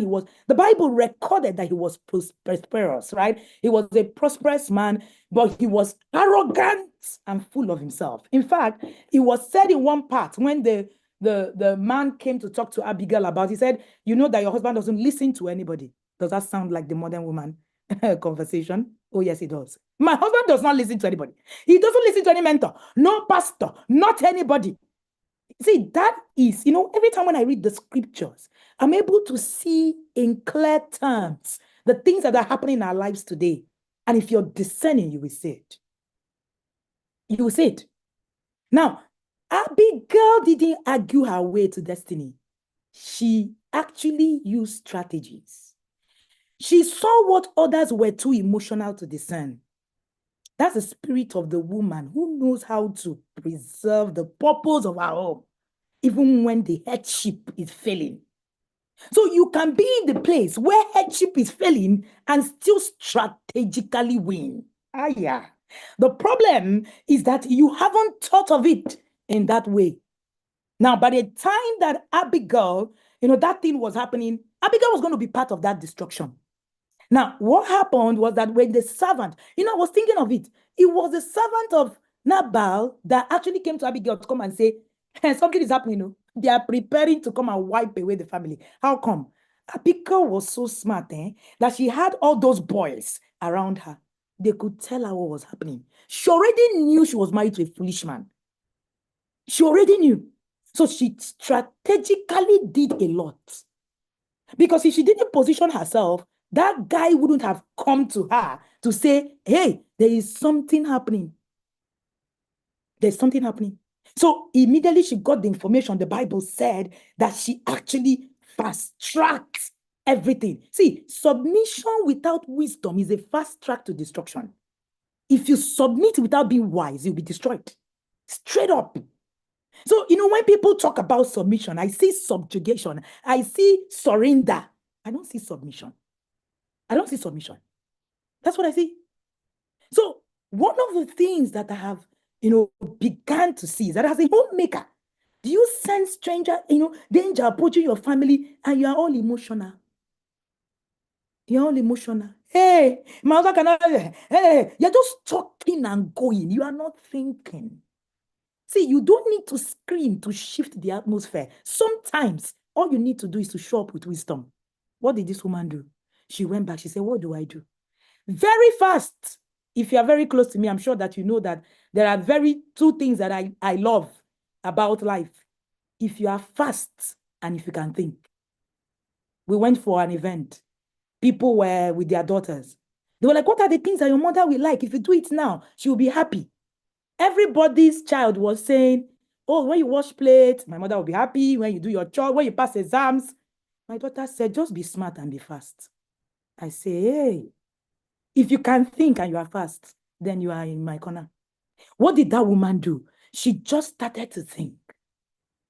She started to ask herself, okay, what do I do? See, women who do nothing when evil is brewing are not submissive. They are surrendering their destiny by default. That's what you're doing. You surrender your destiny by default. That woman saw that she was going to be destroyed. And she said, you know what? I'm not going to die with this man. I know that this man is foolish, yes. I am a submissive woman, yes. But I'm going to go into the field. That woman dressed up, sent his servant and said, in case I don't meet up, oh yeah, be going first. I'm behind you. And when she got there, the Bible says she fell on the ground and she made a case in front of David. Do you know that Nabal eventually died? God killed the man. Most of us didn't know. God eventually killed him. And she got a chance to become the wife to a king. Ah, yeah. See, the truth of the matter is that if you look at the place of relevance, people would always say, oh, Abigail was a foolish, was the most submissive woman. We use that to describe submission that is foolish. That's not what she did. She wasn't foolish at all. I've heard a lot of people say to me, my husband doesn't listen to anyone. He's too proud. Hey, let's break it down. Extraordinary homemakers don't just clean homes. They clean atmospheres, they confront dysfunctions, and they cover destinies with discernment. That's what they do. Now, you know you're married to a man who is arrogant. You know you're married to one who is foolish, who is unteachable. The servant was saying it. That's what the servant said to Abigail. Your husband is reckless, proud. No one can reason with him. Disaster is coming. Sounds familiar. My husband won't listen to mentors. My husband dismisses cancer. Hey, he doubles when you are correcting him, he does not listen to anybody. He is ruining the home with pride. Hey, I feel powerless. Abigail was not powerless. He was positioned. When women tell me they are powerless, I get upset. How can you tell me that you, as a woman, you are powerless? How? You're asking, what must you do in that situation? This is what Abigail did. Discern the moment. That's the first thing she did. There was no panic. There was plan. Abigail started to plan. What are you planning? Oh, your husband is arrogant. Hey, is this? His pride doesn't lead to any. What's your plan? What's your plan? People tell me there's nothing I can do. What does that even mean? He said, oh, I'm going to just answer whatever he says. And the man is taking you down the drain of your destiny and destroying you and your household and your watch. We're coming. Now, know and consider what thou will do. That's what the servant said to Abigail. Know and consider. Do you know and have you considered what you will do? There was a moment of divine testing for Abigail. Panic could have produced paralysis, but discernment pushed her into prophetic action. That's what Abigail did. When your husband is operating in destructive pride, don't mirror the madness. Don't go on a shouting spree. Not there. That's what I've been telling you. That's foolishness in disguise. You pause, you observe, you ask yourself, what is the divine strategy we need? Number 2, step into the gap. Intervene wisely, not emotionally. Most of us are emotional. That's why we fail. We are constantly intervening emotionally. Hey, you have killed me. If it were you now, hey, I said it. This foolish man has finally killed me. Oh, hey, they will wipe us away. You are shouting everywhere. There is no solution. Abigail was not emotional at all. I have a problem with emotionalizing the feminists, the feminism and all. No. If you are too emotional, you cannot control your emotion, you have a problem. You have an emotional intelligence problem. It's not because I'm a woman. The only thing I can do is cry. What does that even mean? Why are you just crying? Are you powerless? You are not. Abigail didn't tell Nabal what she was doing. She didn't say, let me go and tell him, it's foolish. Oh. She took initiative with reverence, with humility, and with prophetic foresight. With prophetic foresight.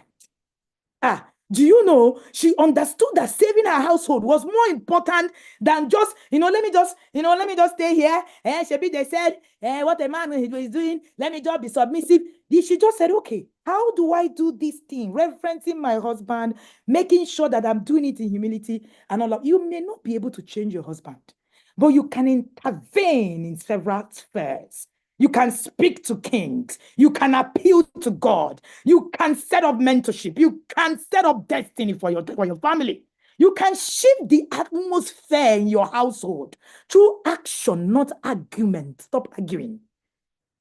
You can pray over your guests. People say, oh, I've been praying for him. That's the problem. Prayer without action. Prayer without action. Get wise counsel. Set boundaries where needed. Be led. Don't be loud. It's not about being everywhere. Do you know that when Abigail came back, do you know that Nabal was partying? After going to go and save the foolish man, she came back and thought about, hey, I can just imagine the environment. A foolish man with money, the worst thing you want to do is a foolish man that has money. That's the worst thing that can happen to you. He was not partying. The Bible said he was drunk. Do you know that Abigail did not wake him up and say, hey, see you are drunk. I have gone to save you in the field. Abigail was quiet till morning. Till morning. That woman didn't say a word. She didn't go to him and say, hey, useless man, I have helped your life. She kept quiet. In the morning, the Bible recorded that Abigail said to her husband, this is what happened. The Bible said he was cold like stone. Do you know eventually his foolishness led to his death? Yes, the Bible recorded that God eventually eliminated him.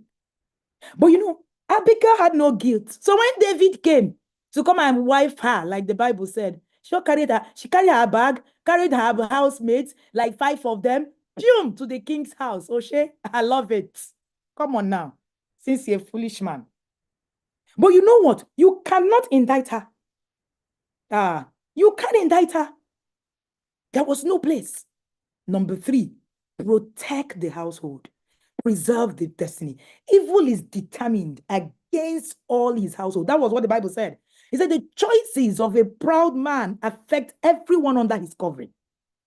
Everyone will be affected, including you. If you're married to a foolish man, his choices will affect you. But one woman's intervention can actually divert that disaster. Oh, yes, it can. If God opened your eyes to the danger, it's because he has equipped your hands for damage control and destiny preservation. That's what God has done. So do what is needed to protect your child's heart, your family peace, your mental health. You need to step out to do it. When a man becomes proud to listen, God will always whisper to a woman beside him. The kingmaker doesn't challenge a fool with noise. She overrides him with divine intelligence. There is divine intelligence, guys. It is life. It is life. If your husband won't listen to counsel, make sure you listen to God. Strategy will do what shouting cannot do. You strategically position. It's not by screaming. You may not be able to lead your husband, but you can lead your home through wisdom and spirit-led actions. Abigail didn't break protocol. She just broke stagnation. There's a difference. Yeah. She just broke stagnation.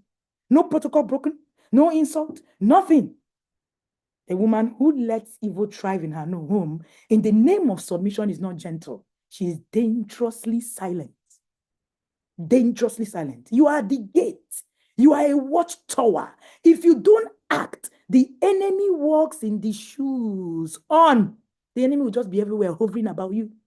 God gave you discernment not to decorate your pain. He gave you so that you can interpret the pattern, so that you can interrupt this pattern and preserve destiny. That's why God has given you that discernment.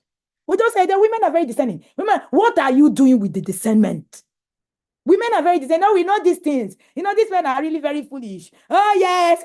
This one. What have you done with that discernment as a gift God has given you? You are not powerless, my dear women. No, you're not. You're not powerless because your husband is prideful. You are positioned like Abigail to respond with dignity, to intervene with wisdom, to preserve your household with prophetic courage. Surrendering is not submission. Submission is alignment under divine order. Surrender to dysfunction is complexity in destruction. Stop surrendering. Wake up. Women who see danger, pride, arrogance, spiritual blindness, threatening her home and does nothing in the name of submission, she's not protecting peace. She's not honoring God. She's abandoning her post as a gatekeeper. You are a gatekeeper. That's who you are. You are a gatekeeper. Abigail was a submissive wife, but she was not a silent wife. Stop being silent. She didn't rebel. She didn't disrespect. She didn't come out in the public to come and talk about Nabal anyhow. She didn't go around talking about wherever it is, oh, this Nabal, this man. But she also didn't stand by. She didn't watch destruction fall on her home. She acted with discernment, with humility, with strategy, without permission. She just moved. True submission is not passivity. Stop being passive. It's a prophetic positioning. When you submit, you take prophetic position. It's the courage to act in obedience to God, even when everything looks like it's not just working. It's obedience to God that matters. Women, silence in the face of foolishness is not godly. It's dangerous.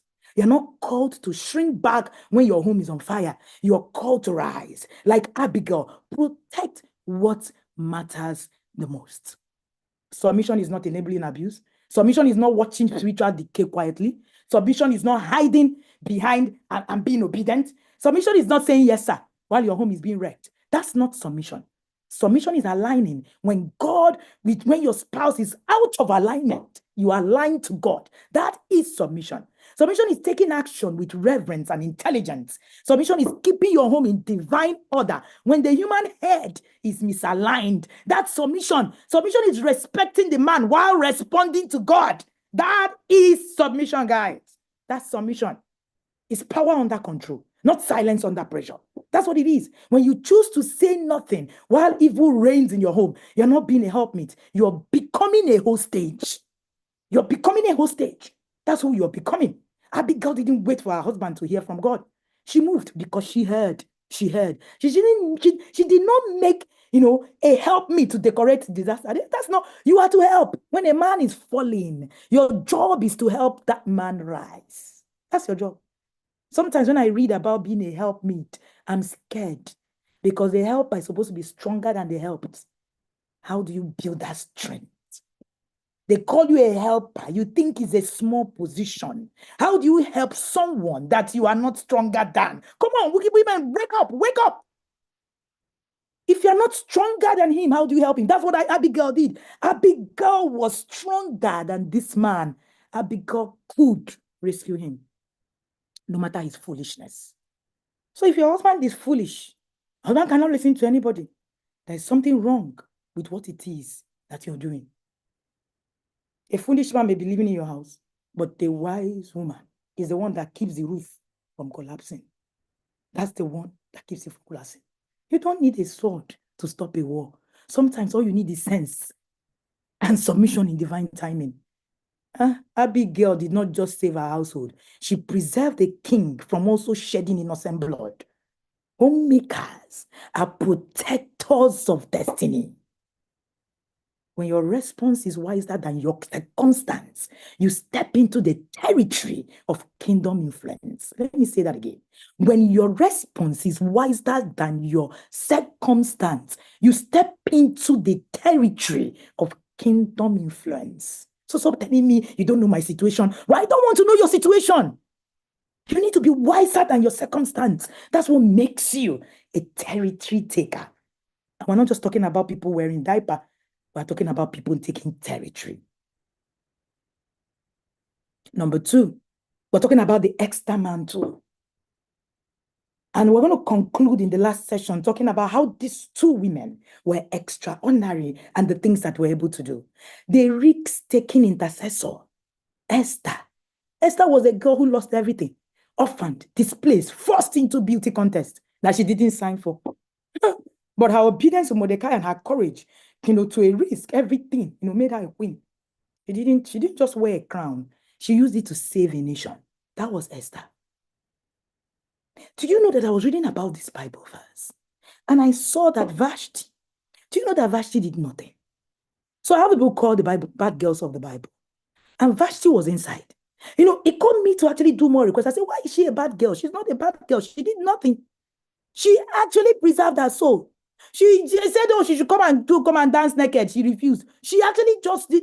But you know the difference between Vashti and Esther? Mentorship. Vashti didn't have anybody who could tell him or who could tell her, this is how you navigate your life with a foolish person. Yeah. The king was also a foolish person too. This is how you navigate your life with people who don't have sense. This is what you do. This is what you do. Vashti just ran. The kind of people Vashti had around her were also foolish people like her. That was what happened. But Esther had the right kind of mentorship that saved Esther's life. Dear woman, who is mentoring you? The Bible said that let older women mentor younger women, and it has nothing to do with age. Who is mentoring you? Who is discipling you? There's a discipleship that must happen in the feminine system that we're losing. What is that discipleship for yourself, for your life? For your life. So Esther stepped up to the throne, not because she had all the answers, but because she had a burden and a backbone. Sometimes it takes one woman's courage to rewrite an entire bloodline and somebody who will say, you can do it. Do you understand that favor is not for you to flaunt? It's for you to fight with. It's for you to fight with. As a homemaker, your living room may be your throne room. That dining table may be your war room. Don't let simplicity of your season make you underestimate the weight of your calling. The fact that this season where what you're doing is changing diaper, that's the simplicity of your season. Do not make it underestimate the weight of your calling. The weight of your calling is big. It doesn't matter what this season is. Maybe this season is the season where you're breastfeeding. Maybe this season is the season where you're just, moving from kitchen to parlor. You can't move out. Your living room may be your throne room. Your dining room may be your war room. Don't let the simplicity of your season make you underestimate the weight of your calling. Don't you ever. Esther didn't rise to the palace for, she rose for purpose. If you're scared, it means you're standing at the edge of your calling. Walking anyways. Just walking. Queenhood is not title. Kingship is not title. It's a burden carried in secret. It's a boldness that is released in the public. Esther didn't just wear a crown. She wielded her voice.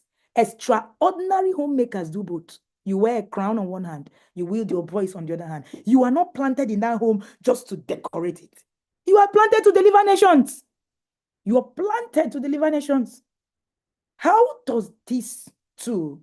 This is the woman who can switch from strategy to intercession, homemaking to nation shaping, correcting toddlers to confronting demonic strongholds. That's who you are. That's what we're talking about, being the Esthers and that big girls of our time.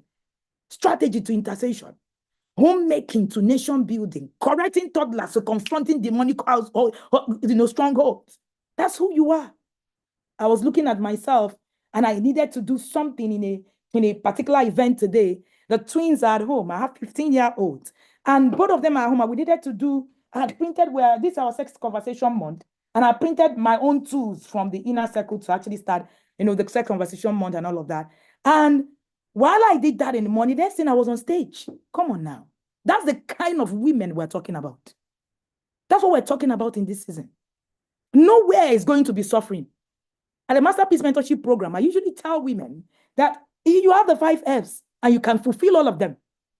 Faith, family, finances, fulfillment. You can actually fulfill every one part.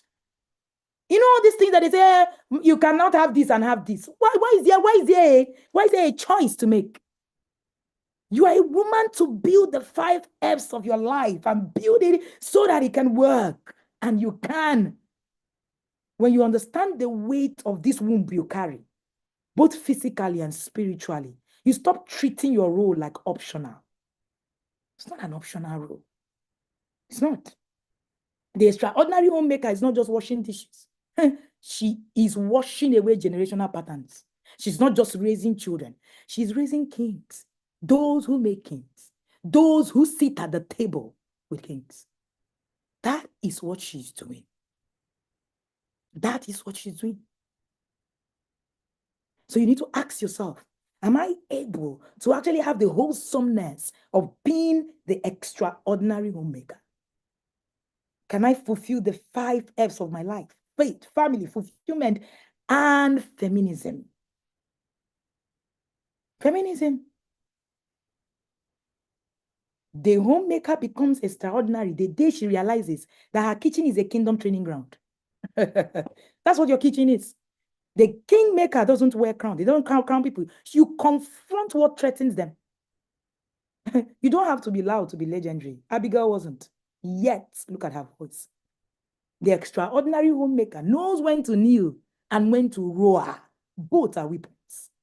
Both are weapons. I'm going to conclude by sharing with you that the 4 Ps, trying to look at my time.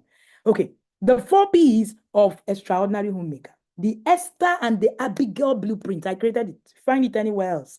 It's fake. It is mine. The 4 Ps of the extraordinary homemaker. The Esther and the Abigail blueprint. Right? Number 1 is positioning. Before you shift the atmosphere, you must know where you stand. Dear woman, where do you stand? You can't shift an atmosphere. You can't fight a war you don't know about. Positioning in the palace, but aligned with her people. Esther understood that her beauty was not her ultimate weapon. Her position was for a purpose.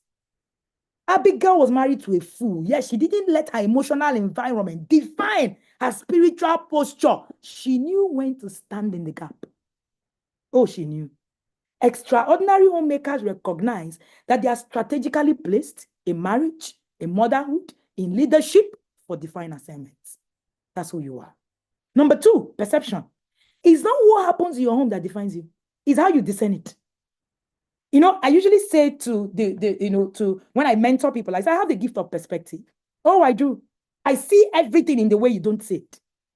Because there is that thing. It's not about what's happening to me. It's about how I discern it. It's what I call it. That's what it becomes. Esther perceived that the king's decree will wipe out the people and knew that silence was not safety. Abigail perceived that David's wrath was, if left unchecked, is going to destroy her entire household. She read the moment prophetically. Extraordinary homemakers don't just react to issues.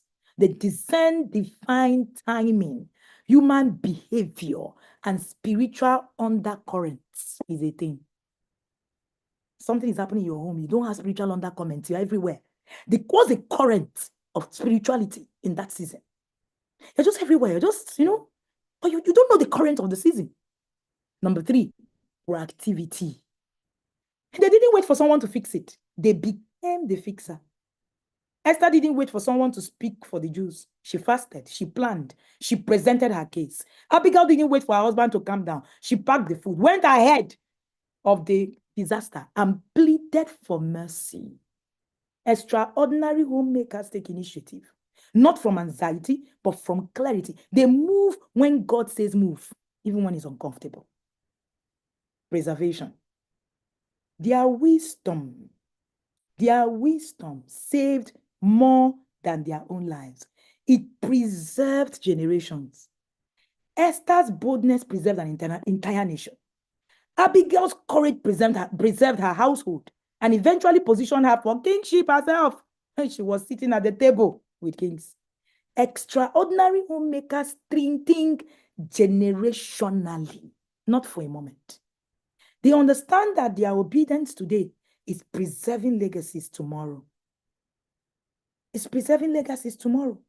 And that's a core for every single one person who is the extraordinary homemaker. And lastly, all right, I hope I've shot over my time. I apologize. I wasn't even looking at my time. I'm going to just, round up now and I will be finished. Okay. And lastly, which will be the last P, will be purpose. The extraordinary, neither of these women acted out of personal gain. They acted from the deep sense of assignment. So Abigail saved her household and prevented David from bloodshed. That could have marred his kingship. Esther preserved the lineage of people aligning with greater kingdom purpose. Homemaking is not just about cooking and cleaning. It's about protecting legacy and preserving purpose. This is an important part of your role. And as I conclude, I want you to note that being a homemaker is a different kind of thing. So you're going to say, I'm not just an extraordinary homemaker. I am a gatekeeper. I am a strategist. I am a preserver of destiny, just like Esther and Abigail. I rise with position. I rise with purpose. I rise with perception. I rise proactively, and I rise with preservation. My home will not be destroyed under my watch, not on my watch. I'm not going to let it happen. It is your role to stand up and make things happen. A homemaker becomes extraordinary the day she realizes that her kitchen is a kingdom training ground. Thank you so much for having me today. It's been an honor, and thank you for being here. Wow, wow, wow. That was an extraordinary presentation. Like my notes are full. I struggled to even keep up with the wisdom was just coming, the information was just coming. I was struggling to keep up. Amma, in case you have any ones you summarize, you can keep going. Like we are here for you. I can turn up my mic and allow you to keep going. Because one thing I thought of was I'm going to go and like bookmark this YouTube replay. Every week I must come back to this replay to, put myself back in shape. Thank you so much. Thank you so much. Like the bass, the boss.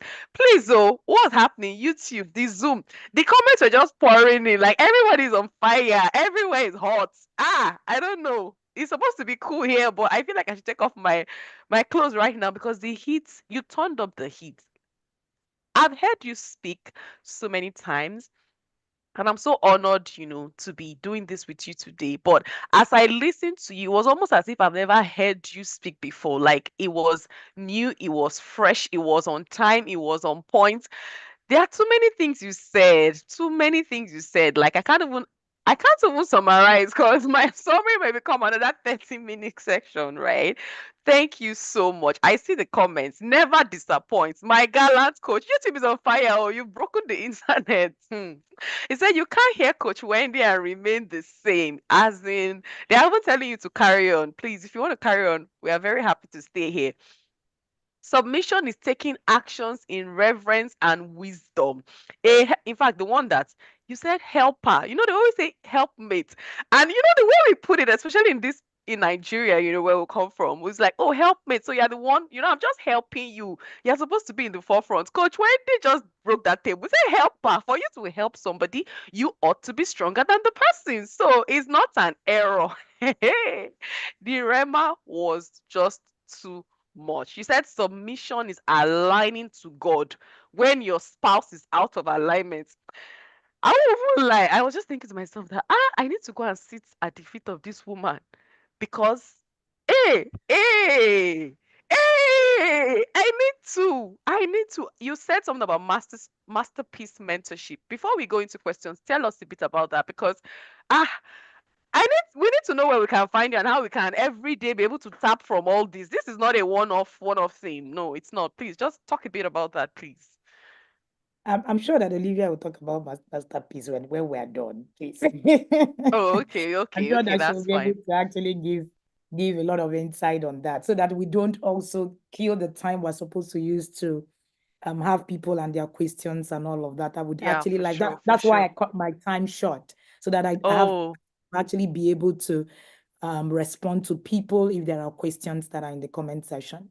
I But love yes. that. I love that. I love that. Thank you so much, man, for your consideration. So please, please, please drop your questions right now. If you haven't already, drop your questions so that, we can take them and she can provide answers. Even though I know that it's been a lot, I'm sure people are still struggling to even taking the one they've already taken in like, well, I'll still ask question again. How? But first off, I just want to ask, right? Let's just imagine right now that there are many women, right, who from this whole conversation, you're just realizing that I have gotten it all wrong. 1 year into marriage, 5 years into marriage, 15 years into marriage. Like, this is the first day of the rest of my life. I need to start over. I need to do it different. Can you just tell us 1, 2, 3, 4, where does that woman even start from? What are the things that you need to start doing today, to get to that phase of being that extraordinary homemaker that you have so excellently described? Okay, so one thing that I say is that when you find out anything foolish about your life, permit me to use that word. I love, because if there is no foolishness, there's no wisdom in the world. If you find out at any point in time there's anything, foolish around your life, one of the things that I do is I look at my systems. And the first system I look at is, where do I find myself? What kind of friends do I have around me? What kind of community have I put myself around? The first thing to do is to get yourself out of where you are. Because the first thing that happens, the Bible says that the congregation of the wise I will make wiser. The congregation of fools I will destroy. That is one of my most scariest scripture ever. Because I'm thinking, why didn't you just make me foolish? So it means that foolishness destroys. The moment you're foolish, you are destroyed. Now, look at the story of Nabal. Nabal was a foolish man. God killed him. It was destroyed just by being foolish. So by being foolish, destruction is the next thing. So the first thing to do is your environment is wrong. Take yourself out of it. How do you take yourself out of it? Look at the right kind of community. I tell women, the worst thing they told you is that, oh, you do not need a community of women. That's the worst advice you were told. You need the community, the right kind of community of women. That's what you need. And that's your first point of call. Ask yourself, how do I get myself out of this place and enter into a community? Olivia runs a community. Enter into a community of women, the right kind of women. And say to myself, okay, start by saying, okay, let me even know what it is that Olivia is doing and what she's even saying around here. It's the first point of call. Immerse yourself in learning.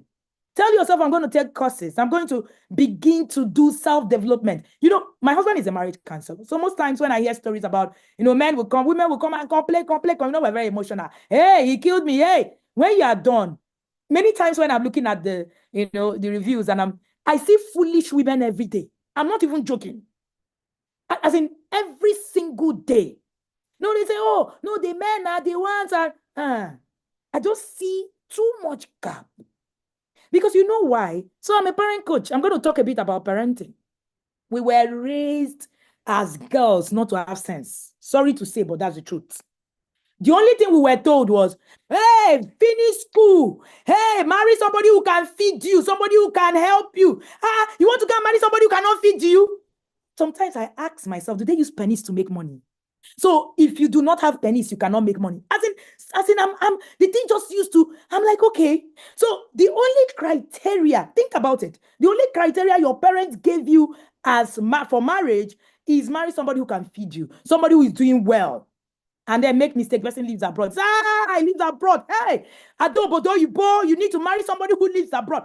These are the things we were raised with. Nobody told us sensibly what to look out for. Then when you finish marrying the foolish person, I usually say that when you marry the foolish person, there's an element of foolishness in you that attracted you to the foolish person, normally. And when you now get to that point, you are now starting to learn. What you need to do is now tell us, okay, I'm learning. Okay, I'm going to learn. I'm going to help this foolish person that I now married. But the truth of the matter is, we were not taught what to do. We were not taught how to make the right kind of friends. We were not. Most of our mothers told us, oh, women are wicked. They will collect your husband. They will collect your boyfriend. Don't have female friends. Be careful of female friends. These are the things we heard. And if we don't begin to actually change some of these narratives, now we marry like it's the next rehabilitation, financial rehabilitation system. No, you're not doing well. Make sure you marry somebody who can feed you. And I keep asking, so if the person can feed you and the person is badly behaved, it's okay. Most times I see that. I'm Igbo, and I see that happen all the time. Most of us married with no sense. Nobody told us what to look out for. Nobody told us the kind of things we should have. Oh, they tell you once you marry, leave your friends. Friends are just foolish. Don't go, face your family. I agree, face your family. But you need to have the right kind of system around you. Most of us don't. Because while they were telling us that this is, this is what it is that you don't do, nobody gave an alternative. Do you know that family is a core for a woman? And family is not even your blood. For a woman, you are constantly desiring a family. Every time. It is part of your feminine system. And that's why you get to a particular point you're looking for. They will still tell you women are bad. You still go to WhatsApp groups. Women are the ones congregating the most. Why? Because there's something in a woman that just wants that community. But are you in the right kind of community? So the first thing to do is to begin to unearth some of the things that you know. And how do you unearth it? Move from where you are now and move into circles that you can discern that can help you. That's the first thing that you want to do. I hope that helps. Thank you. Wow. Thank you. Thank you so much, ma'am, for sharing, and it just aligns with some of the things that, our panelists will share today around communities. I mean, even looking at this conversation, right? This conference, it is born out of the Thriving Mom Network, which is a community. So it's very important, like you have said. Thank you, thank you, thank you so much. Moving on to the next question that I have here, and please feel free to drop your questions again, either in YouTube or in Zoom, and I will take as many questions as time permits us to. Now, you know how, you've shared a lot, and as a woman, just being that person who is standing in the gap. And if you're unfortunate enough to have been misguided and find yourself married to a foolish man, as you have described, in practical sense, right, it can become quite weary, where you feel like, oh, I'm always the one doing this. Why does it always have to be me? Why are women always called to this? A wise woman built a home. What about the wise man? It can feel like that, right? What are some of the strategies that you can share with us to prevent us from, getting into that phase of being wary, where you keep feeling like, oh, I'm the only one fighting, I'm the only one trying to preserve this home, trying to preserve the marriage. It almost feels like I'm the father, I'm the mother, and all of that. How can we prevent ourselves from getting wary? I think I had already shared earlier that what must a woman do in this situation? I remember when I was talking about you are not powerless, you're positioned.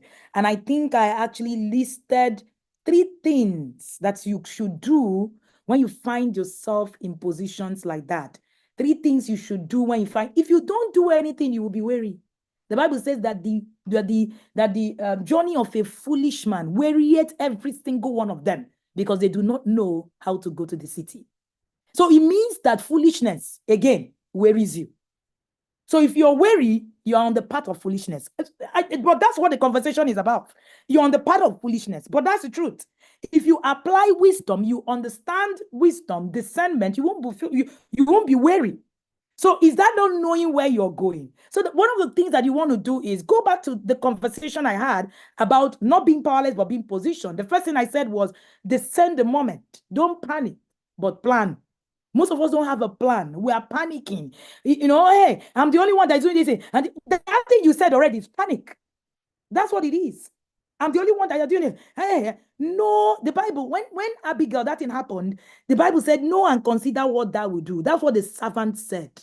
Know and consider what thou will do. It was a moment of divine testing for Abigail.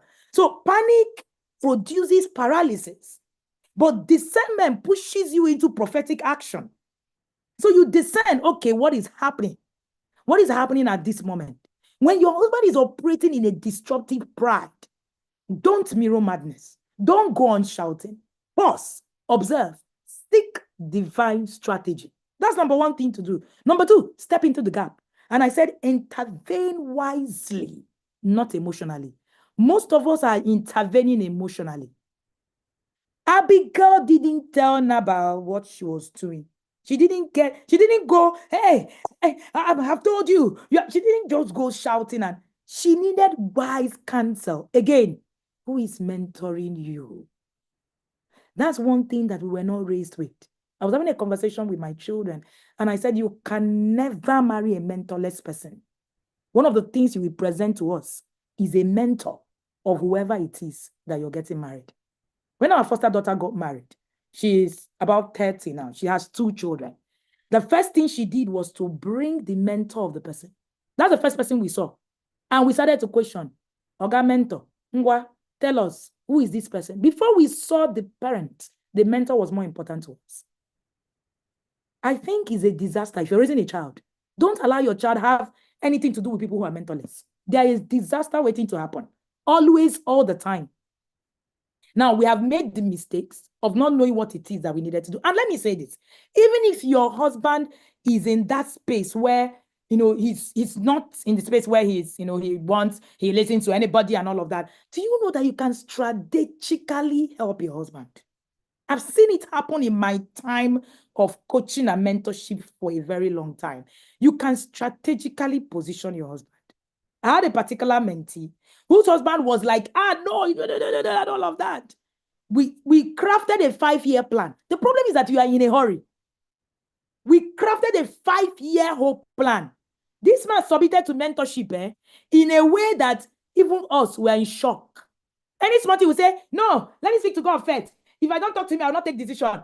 In fact, me and the people were like, the other day, my mentee reached out to me and said, I cannot even take decision again except they talk to God. I'm in trouble, coach. What do I do? I say, Ma, this thing you're saying is sounding somehow. I say it has taken 5 years. We're in a hurry. We don't want things to actually take shape. We want to just do it now, prophet suddenly. And if it's not happening now, it's not plan. Plan means that you have a plan. It means that in this year, this is what I'm going to be doing. In next year, this is what I'm going to be doing. So you're not quiet. When parents or when women come to me and say, I'm weary, I'm tired, when I check it, 99.9% of the time, they are doing nothing. They're just emotionalizing the whole process. So if you emotionalize the process, you will get tired. Honestly speaking, you will. Nobody who actually runs, because see, emotions are no skills. Emotions, nothing thrives on emotion. They don't have the long-term capacity to keep a thing to work. Everything in life works on principles. They don't work on emotions. That's why even your marriage, the fact that your husband loves you doesn't mean your marriage will survive. Because love is an emotion, it's not a skill. If you do not build a skill to sustain that relationship for that long, it will fail. It doesn't matter how much love he professed to you on the first day.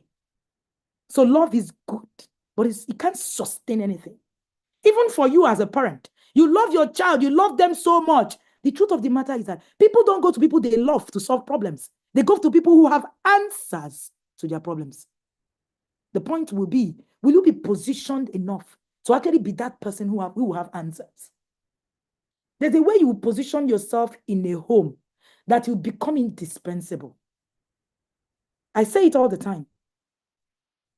You become so indispensable. It doesn't matter what it is that the world is saying. You become indispensable. And I said, lastly, protect the household. Preserve destiny. Evil is determined against all his household. That's what that Bible verse. Go and read that story of Abigail. It was striking for me. Evil is determined against all his household. The choices of a proud man will affect everyone under his covering. What is your job? To intervene so that you can divert this disaster. If God opened your eyes to danger, it's because he has equipped your hands to damage control and destiny preservation. If there is danger, it means there's something you need to do. So what is needed to protect your child's heart, your home's peace, your own mental health? What is that thing that is needed? The problem is that most times when you think about it, you really do not have anything to offer. Just calm down and be truthful to yourself today. So the first point of call is, let me go and find tools. Let me go and get skills. The first point of call is not saying, hey, everything is just going down. You are where you are. The choices are there. We cannot change it. You know how Abigail married a foolish man? She had to submit to a foolish man, right? But you need to now be wise. Don't submit foolishly, but submit to a foolish man, but don't submit foolishly. They are two different things. All right. I hope that helps you. Thank you. Wow, thank you so much, ma'am, for sharing. And for sure, I'm sure that, in fact, everything you have said has definitely helped everyone on this call. So thank you. And I really enjoy listening to you because you know how sometimes if you feel like you have made a wrong choice in marriage, it looks like that is the end, right? But with this conversation today, it is obvious that Abigail may have made a wrong choice, but her end was still good, right? There's a way to navigate that whole situation. It is not a case of throwing your hands up in the air and saying, oh, I wish I had made a better choice. Yes, perhaps, maybe, but fast forward to today, you are where you are. What do you need to do? Find the right systems, right? Get the right mentors. Don't be in a hurry for, whatever result you're expecting to see the results that you're expecting. Give it time and have a plan. And usually, like you have said, this plan is never short term. It's never a 6 months. Oh, prophet, suddenly, 6 months, we're going to see results. No, it's at least, and a couple of years before you begin to see any results. So thank you so much, Mom. I don't see any other questions in Zoom. Neither do I see any in YouTube, but the chat is still on fire. The chat is still on fire, right? Thank you, thank you, thank you, thank you, thank you, Mom. So did you want to say something, Coach? No. I'm good. All right. So if we don't have any other questions, I would just like to say thank you so much, Coach Wendy Ologe, for bringing the heat as usual. You came, you saw, you conquered, you delivered 1000%. We're not expecting anything short of the fire and energy. In fact, the passion is what you can't sit down, you can't sit still and listen to Coach Wendy, or you can't just be lying down on your bed. You will jump up. I saw the comments in Zoom. Someone was saying, I'm under the bed right now. Like, you need to change your position to be able to get all of the wisdom that she's sharing. So, thank you so much, Coach. Again, it's been an honor, to do this with you. I see that the adverts for the Masterpiece Mentorship Program is right. Oh, there's one starting very soon. So please, you guys, we said it. Join a community, get the right mentors. There's so much information out there on your screen right now. You should be seeing the advertisement. Coach Wendy is starting another cohort on the 1st of September, and the link is there. All of the details that you need to subscribe is in that. You can also follow her on her various social media channels. In fact, just even following her on social media alone, right? You will see changes in your life because I follow you on Instagram and I always see, all of the things that you post and how, comment on some issues around parenting. And it just gladdens my heart and I learn a lot from you. So thank you so much, ma'am, for once again sharing, pouring out from the depth of your wisdom, like leaving nothing practically. You come, you pour it all out, you go back into the secret place and, refresh. So we are so happy to have you. I don't know if Tech Mom has anything she wants to quickly say before we allow you to leave. Yeah, over to you, Tech Mom. Thank you very much, Efwe, for doing a great job today. And I just celebrate your strength and your composure for being able to talk after Coach Wendy. I am still trying to get myself together, but you have rightly captured it. Like the instruction from Coach Wendy is new every morning. You cannot hear her all, no matter how many years you stay under her mentorship, no matter how many years you stay listening and learning from her, you will never hear it all. And it is not just what she says, it is how she says it. I cannot say how much my life has changed being connected to this altar and being connected to my mentor, Coach Wendy, the king maker. I am I am struggling with words right now, even though I've prepared speech for from the very beginning of this program because yeah. So let me talk a bit about the mastership mentorship program. First, I think in 2020 or in 2021, when I was about to take coaching impact very serious, and I was discussing with my husband.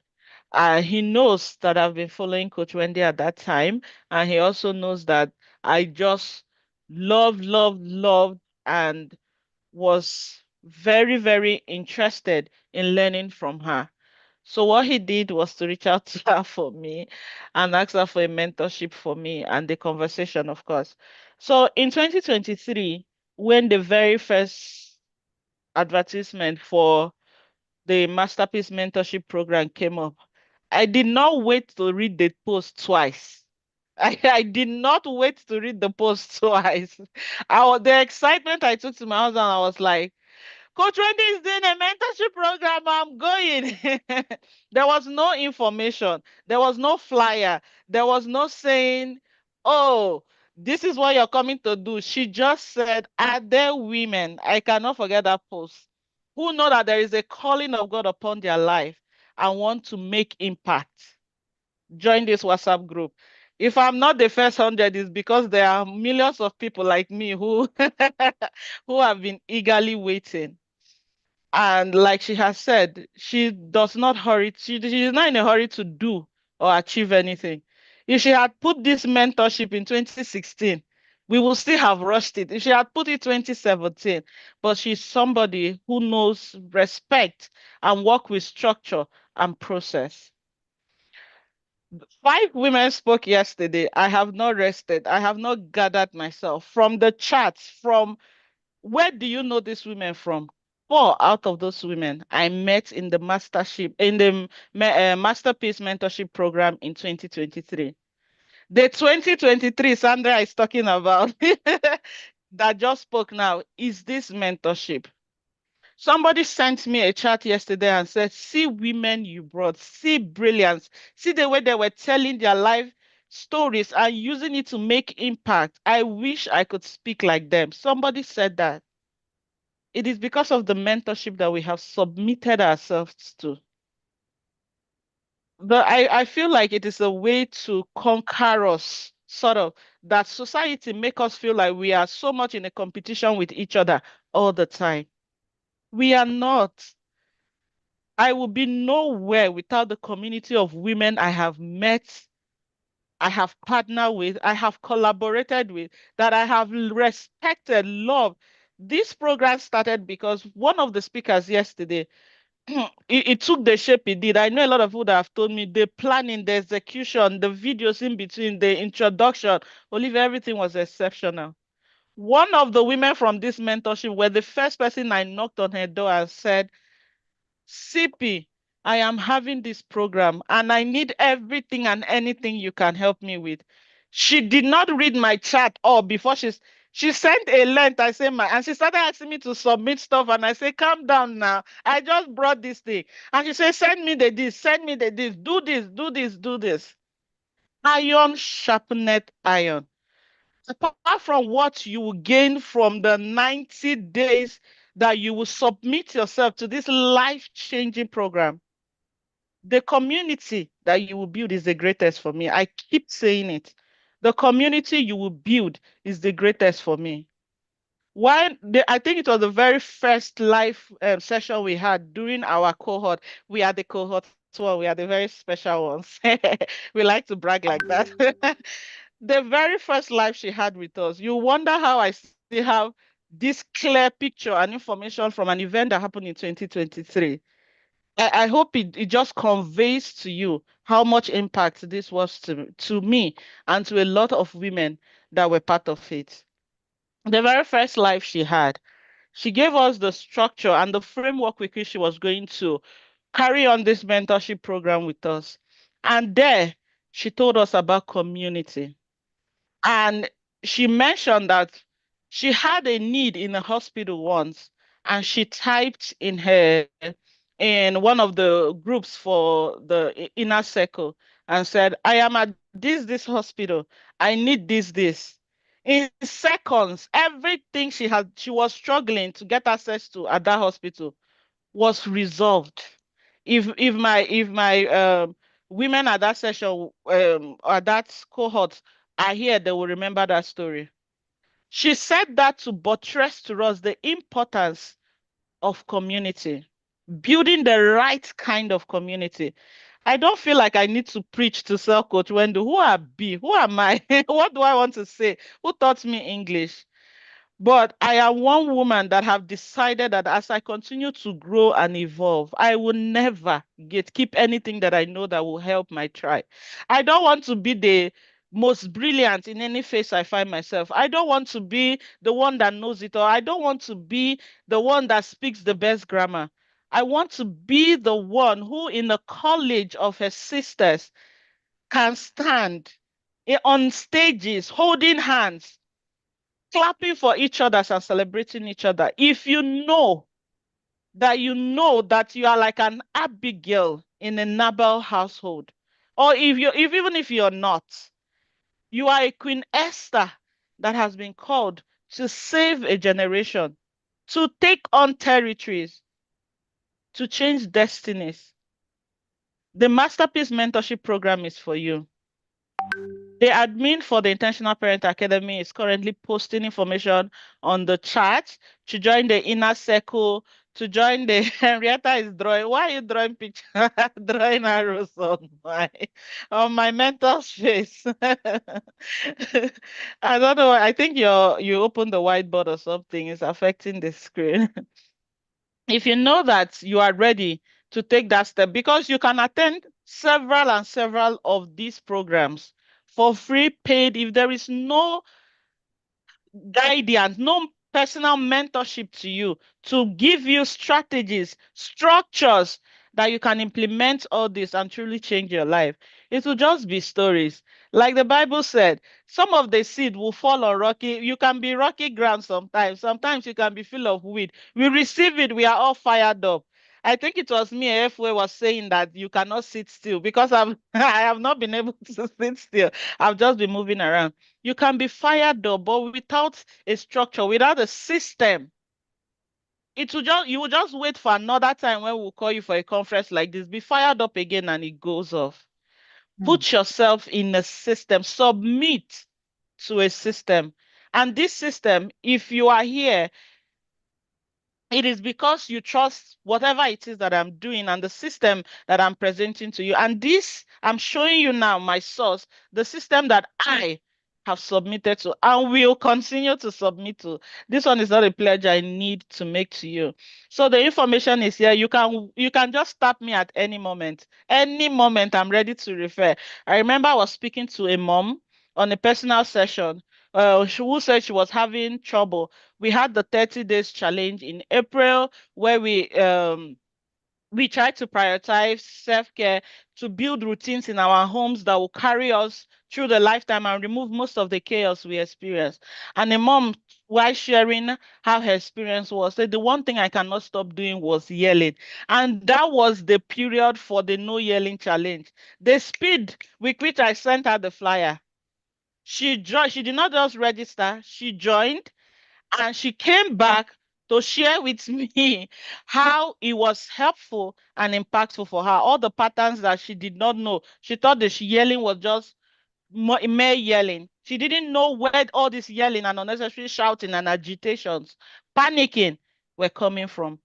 I will not gatekeep from you any minute. I'm not part of those that will say I won't show my mentor so that people will not flood them. I won't do this. It's not me. Oh.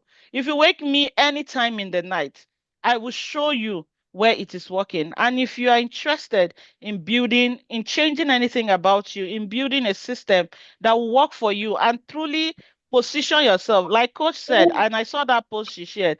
She said, her children, she has told them the first criteria of your partner is mentorship. We are getting into the season where a lot of people will no longer associate with some kind of people. It's not because they hate you. It's not because they don't love you anymore. Like she said, people don't go to people they love for solutions. They go to people they know have the answer. People will love you, but they will not be with you in the way you want them to be with you. And by then you start feeling like, oh, they are bragging. It's just because people want to preserve their energy. People want to preserve what they know. So join the arc, join the bandwagon now.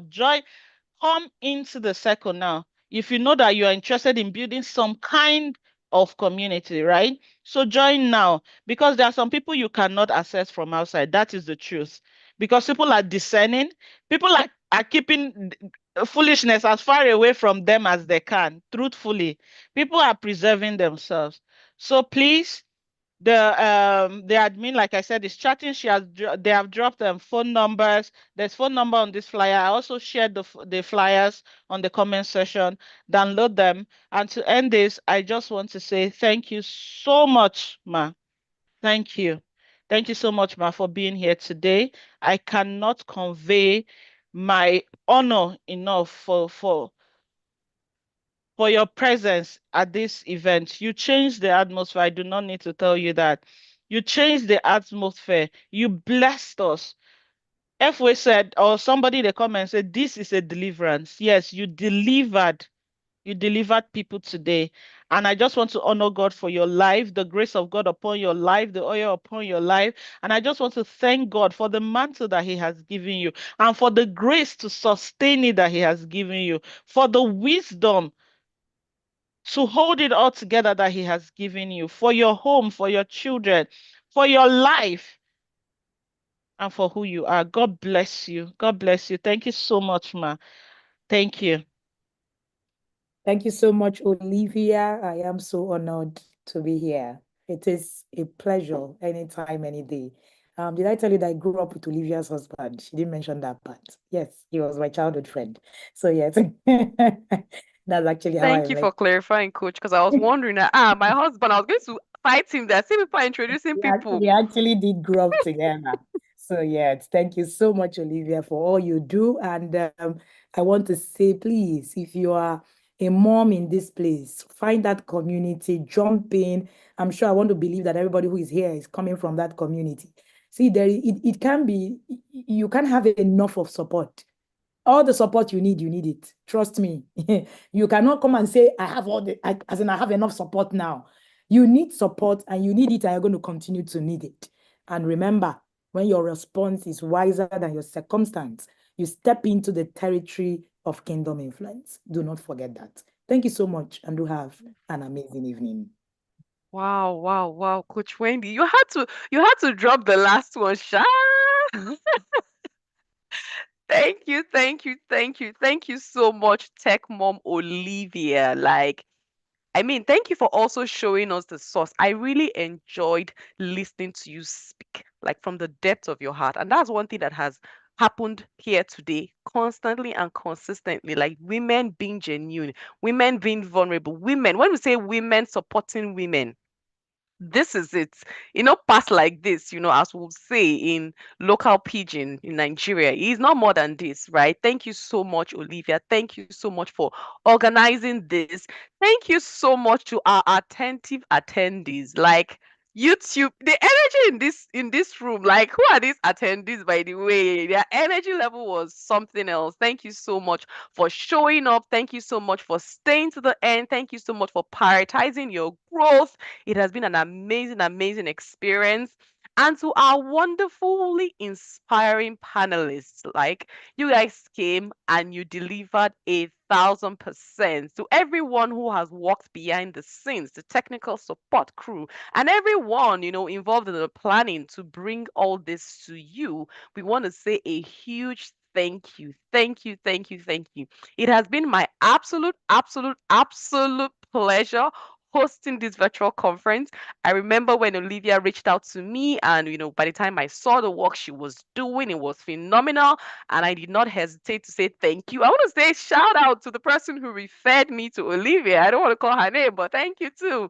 Interestingly, I got another someone also wanted me to do a separate hosting job for them. I said, "Oh, I'm sorry, I'm already booked," and I'm so happy that I made it here, because to have missed this would have been very, very wrong. So thank you so much. Thank you so much. As everyone has said, and as Coach Wendy has also said, let's also remember that we take away the learnings and we go implement. The purpose of coming here and hearing all of these things is not, hey, what? Hey, Rema.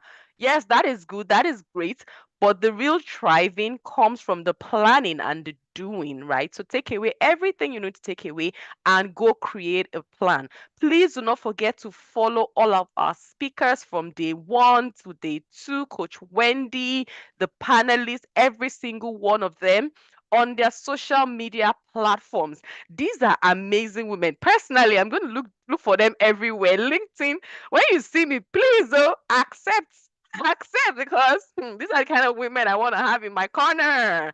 I'm building my own community. I'm not just here to host and smile and look good. No, I have a purpose to achieve as well. So I also have a plan. So I remain your billionaire host. My name is Efwe Anekwe. And as I sign out, I want to say thank you so much for joining. Thank you to the convener. And I am so grateful for the opportunity to serve. So until we come your way again next year, I believe we're doing this yearly. Yes, Remain please. the extraordinary homemaker. It's a journey and you are going to get there. Thank you so much for joining, and God bless you all. Thank you. Thank you. Thank you so much. You are one of my biggest testimony for this event. I will not even lie to you. You are you, as in, when I first reached out to my mentor and she said, "Okay, Olivia, send me the details." I jumped out of my chair. I was like, "Are you serious? Is this going to happen?" And then you were the next person that I reached out to, and I was not sure how it was going to go.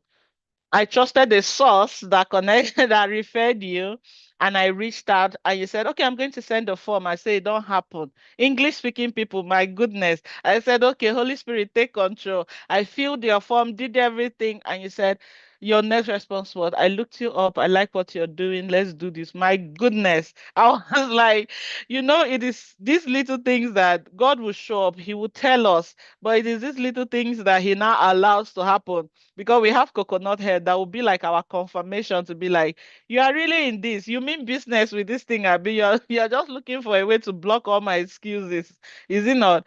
So thank you so much for being here, for taking this personal, for meeting with me, for bringing ideas, for the suggestion, for making sure you do it as special as you would anything. Thank you so much for bringing your A game here. God bless you. Like, please do not go back, because we are still going to play all the ads. Follow our speakers, our host, Ifwe, she's underscore B on Instagram. Please follow her. She's also on LinkedIn. Please follow her. Follow all our speakers. If you want to stay connected, if you don't want what you've gotten here yesterday and today to get lost, that is the best way to do. Just stay connected. Just stay connected. And the replay, like I said, I know it would have been easier for you to join on Instagram or Facebook, but we know the new meta laws where they take down live streams in 30 days. We didn't want that. If we said this is a weekly project now to go back and be doing replay, it could be yours. And truly, that is how I stay connected to the source. I have people that I just go to YouTube and listen to them speak. If I need to be fired up, if I need instruction on anything, if I just need to stay rooted, right? So bookmark this live sessions from yesterday and today and play them. That is why they're on YouTube, so that you can play them as many times as you want. So to close today, I'm going to still play all the ads from all our collaborators and speakers, those who supported this program in different ways. I am going to share the ads, and I'm also going to, before I do that, I'll just like to say thank you to every one of you for being here. We could cook good food if there's nobody to eat it. Nobody will say it is good, right? So thank you for being here. My first Thanksgiving goes to you all. Thank you. And then to my mentor for making the time, for putting this around her schedule, because like she said, the list of things she has done just today, but she put this in. She prioritized it. She gave it all the attention. To my amazing speakers, to the very first person I said I want to do this and I need your help, and she just went going, giving me all the helps, the tips, because she had just finished a conference. Coincidental, okay, she finished a conference, and I was like, I actually have this in plan for June, so give me all the tips. And she didn't hold back. She didn't say go and make your own mistakes. She gave me pro tips, the ones that she didn't even do and wish she did. She gave them all to me. God bless you. The CP that CP their CP. God bless you, ma. Thank you so much. And to all my amazing speakers, to Barrister Simi, to Dr. Ezine, who joined us from the airport yesterday. If you watched yesterday and you knew, her flight was delayed. She looked for a corner at the airport because she knew she needed to be part of here. To Dr. Sabina, to Coach Idala, to Coach Debbie, Coach Brenda, to Coach. She says she doesn't like Coach Sandra. To Sandra, to Aisha, who connected from the hospital bed today, and she has been here. Guys, my goodness. When I say my Thanksgiving is long, it is not just mouth. These women have taken this project and have made it their own. To all my speaker, to Dr. Omoshade, my mama, the one that is not afraid to squad, hold my hand, praise, lift me up in prayers. Thank you all for she kept saying yes last week or early this week, Olivia, let me see that itinerary again. I'm trying to create a gap in my consultation so that I free up to like 4 hours in the afternoon for this event. That is how personal you all took this. Thank you to my amazing host. My only problem with you guys is that you came here and got distracted. You were supposed to host. That was why Joy will be writing notes yesterday and using two journals and forget herself. Is that what you came here to do? Today now you're going to look for speakers instead of you to concentrate. Thank you all so much for just making it all better. That is all I have to say because I could never have done it. For making it better, for keeping the excitement, for bringing the fire. God bless you. Thank you so much. Then let me go home. I want to thank my husband. I have a picture of my husband that I'm going to make a post with. Yesterday, while I was here, he was the one that woke me up first because I woke late into the night. Then to wake up early, he woke me up. He helped me set my table where I was going to stay. And then that was not it for me. While the program was going on yesterday, he walked in. And as my door was opening, my eyes were wide. I was like, my kids cannot come in when they know that mommy has meeting. Who is coming in? Is it a kid that is visiting them or something? What is happening?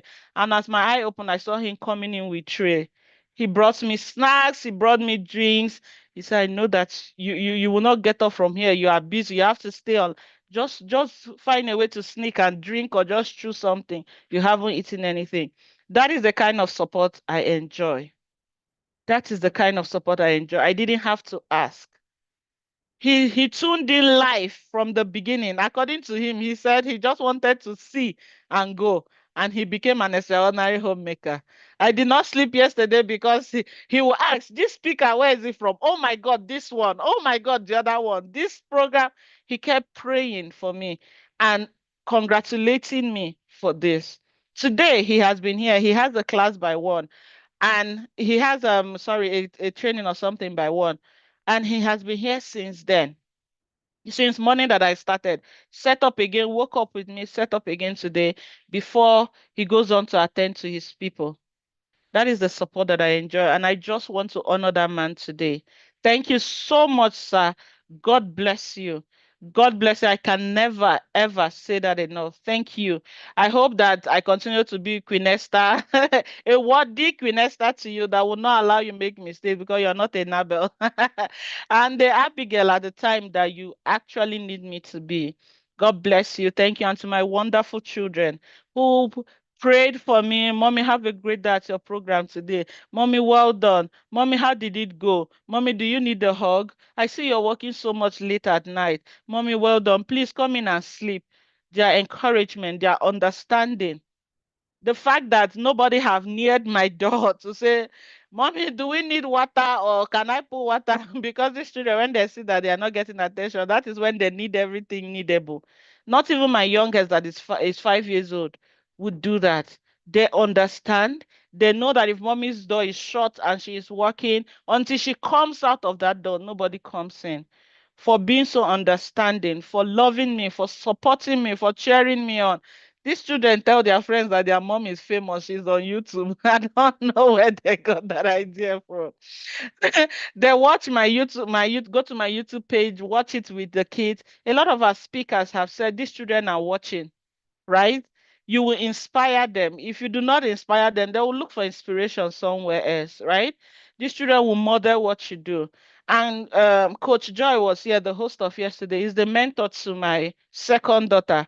And during one of their programs at the Speak Out Boot Camp in March, when they were honoring women for Women's Month, without being told, she said her mom is a woman, or sorry, the woman she honors and looks up to for the month of March. And what did she say? My moms inspire other women. My moms all help young moms. You wouldn't know that they are listening, but they are. And all these things that we are doing truly is to be proper and truly worthy role models to them. So I honor them and I thank God for their lives and thank God for blessing me with them today. And I bless them. I bless their life, their destiny, their partner as they continue to grow. God will continue to empower my husband and I to raise them as He had ordained them to be. So thank you, everyone. And to my elder sister, the one who would never not show up wherever I am. The country where she currently is 15 hours ahead of me. So my program started at 12 midnight her time. She was one of the first participants to log in yesterday, stayed to the end. She was telling me today how her head is all a mess at office and everything. And she's here again today instead of her to go and sleep. God bless you, ma. Thank you so much, ma. I saw you yesterday, like I said, tears just came out of my eyes. Support is not something that I lack. I do not lack support. Any day I come out and say I cannot become because nobody is supporting me, know that I'm just being a foolish woman who wants to panic. I have all the love and the support from home. I have it in excess. My sister tuned in during her break yesterday from work and watched the replay from her office till she got home. And got home, and that was the first thing she wanted to gist me. My goodness, those speakers, the whole program, everything. I just honor them and I'm so grateful for them, for my siblings, my mom, my in-laws who have been checking on me from the beginning of this program till my sister-in-law tuned in yesterday too from work. I just bless God for the people that I have around me, for the friends, for the family. Thank you all because this could not have been possible without your love. And thank you for everybody that have been missing me, especially this week, because I have not seen sun. I was telling somebody that I've not seen sun for the past 3 days. I walk in my room, finish in my room, goes downstairs, maybe make dinner, do stuff for the kids, greet them, come back upstairs, and it has just been like that. Thank you all for holding the fort, for praying for me, with me, and for this program. The FOA has said, we see you next year, but there are so many other projects going on that you should not wait for next year to be connected. My coach has said that you should connect yourself to a community. If you're a mom, that is what we do. We give support, we give love, we hold your hands and tell you, me too. Because sometimes when we are going through what we are going through, we think that we have it the worst, but it's actually not true. There are people who are going through it worse than you. But when you are in, it's only when you're in a community that you truly hear and see that it's true. People are going through it. I have my latest book that is in the making, in fact, it is baked, it's just remaining the icing, right? So we are opening up a pre-order for you because you are here, right? It is the Morning Mom. in my journey as a mom wellness coach, one of the issues that I know that moms have always complained about or have problems managing is their mornings. And the morning actually it sets the tune for your day. It set the tune for how your day. As a child, my mom used to tell me that if you wake up grumpy, that's how the whole day will be grumpy. If you wake up screaming, that's how the whole day will be. If you wake up a mess, that is how the whole day will be. So I have learned early to plan for my morning because I know that it actually inspires how the rest of my day will be. And I try to pass that on to my kids too. I make sure you're not crying. If you're crying, especially the youngest one, I find way to make sure that cry does not extend. We resolve whatever issues, hug and be happy so that you just go out sharing. The morning is such an important part of the day for a mom, whether a working mom, a new mom, a career mom, a stay-at-home mom. The morning is so important. I have put out something that I would like to call the blueprint for how your morning should go for you to truly shine throughout the day as a mom. And this routine just helps you build a structure in your life that your children can emulate. Throughout this time that I've been working, I have not had the need or the urgency to wake up and prepare my children for school because they can do a lot of things by themselves. I do not have that urgency. It's not my problem. My daughter had to tell me 2 nights ago to say, Mommy, can you wake up and see me before? Can you wake me up? I want you to wake me up. I think she was just in a time that she needed mommy, hug, and attention. And I said, okay, I will wake you up. I stayed up that night. I was working, so I worked late into the morning. I decided to stay till 6 a.m. where she's supposed to wake her up.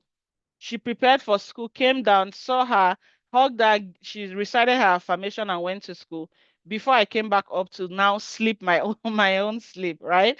So that morning, I'm just trying to tell you that we have worked on our money over time so much so that our kids, 9 and 10, do not need us as much in the morning. They can get themselves ready, make their breakfast, pack their lunches, especially if we have some of those things already done. All you have to do is supervision. Are you good? Are you okay? Okay, go say your affirmation, have a great day. You're just there because you are an adult and their parent who should see them in the morning before they go out, love them, just um make sure that everything goes well and they leave, right? So your morning will take off a lot of stress for you if you plan it and actually leave it right. It will take up a whole lot of stress from you, and that is what I do. I help moms reduce the stress, help mom take away things from their plate that actually does not need to be in your plate actually. So this book, I tell you, will change the game for you on how your money is. So we are pre-ordering. The detail is here. I'm also going to post it after this on my social media platform. Take advantage of it. It is the Jesus Joy in this session that is betting this pre-order and the price that it is going for. It is going to be an ebook, at least for now. So this is for the ebook. So please take advantage of it. And you can also check our seller pages. We have our mom blueprints. We have the balance blueprints. We also have the journal for moms. We also have our books on there. We have a one-on-one session that you can decide to take advantage of. So whatever you are interested in, just take a look there. You will always find something, especially if you're a mom, you will always find something. And it can be your gift to a woman in your life and a man too. While I was speaking, planning this project, one of the conversations I had was with Dr. Omoshade, where she was saying, Olivia, I hope you know that this program is not just for women.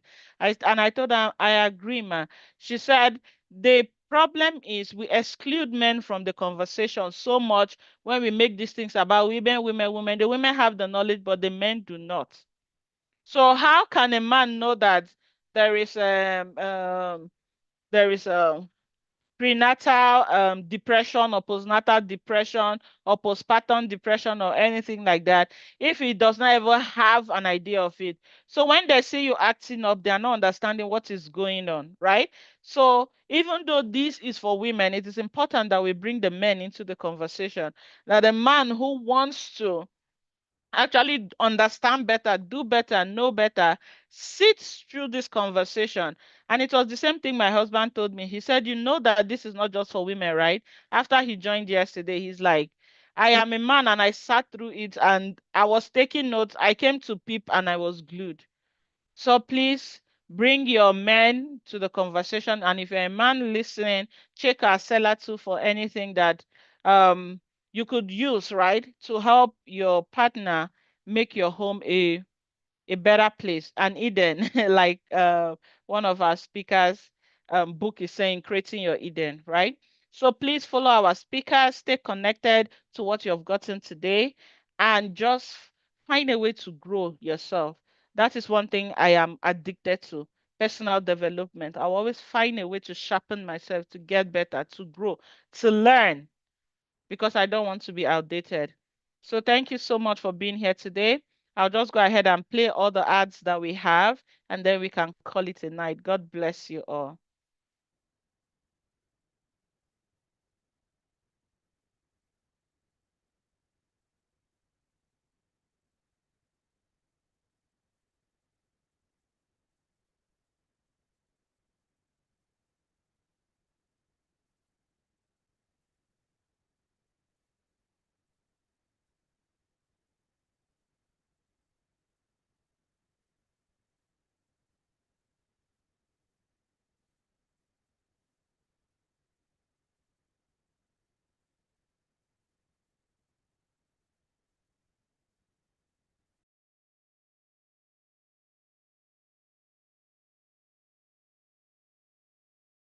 Wendy Ologe.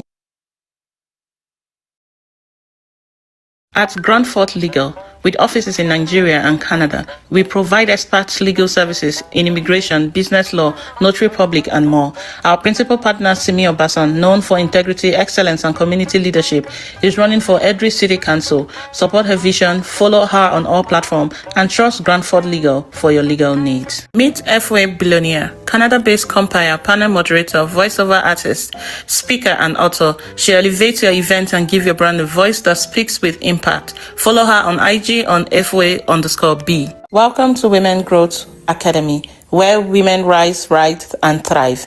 Led by the powerhouse author, speaker, architect, and women empowerment advocate.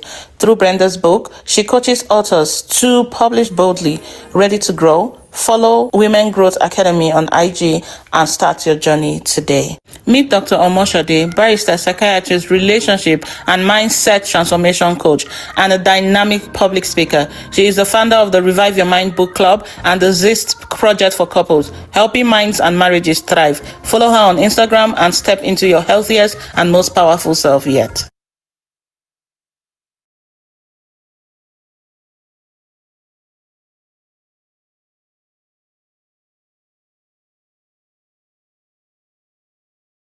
The Whole Woman Network is a spiritually grounded community of women committed to leading, evolving, and living a fulfilled life. The following events are coming up this year: She Evolve Connect and Converse Port Harcourt, 28 June 2025. She Evolve Book Tour Abuja, July 2025. She Evolve Book Tour Enugu, August 2025. New cohort of the She Evolve Activation Intensive course begins August 9, 2025.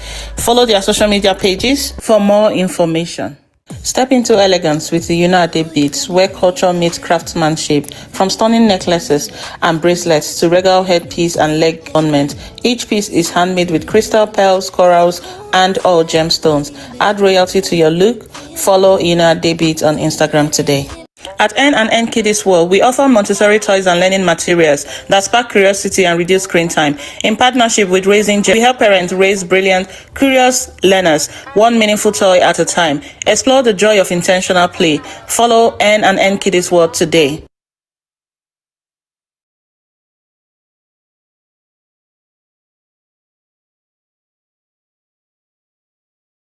At the Intentional Parent Academy, we equip parents to raise wholesome, well-driven children with confidence. Don't miss our upcoming Fathers Conference, The Making of a Father, as well as the Sex Educate Your Child Like a Pro class coming up. You can also register to be on the wait list for our Inner Circle for 2026. Also explore our journals, books, workbooks, and more available on our website and social media platforms, all designed to guide your parenting journey. Start parenting on purpose today. Meet Sabina Akambi, writer, speaker, storyteller, chef, and spoken word artist. She is one of the creative forces behind Candela Studio in Alberta. For bold stories, flavors, and fire visuals, follow Candela Studio on IG and support their brilliant work. Meet the Fleximom coach, author, wellness guide, and founder of Mindful Fit Woman, helping you stay fit with mindful eating and movement. Her powerful book, Creating Your Eden, drops April 2026 in the Dominican Republic in celebration of her 40th birthday. Follow the Mindful Fit Woman on IG and join the journey.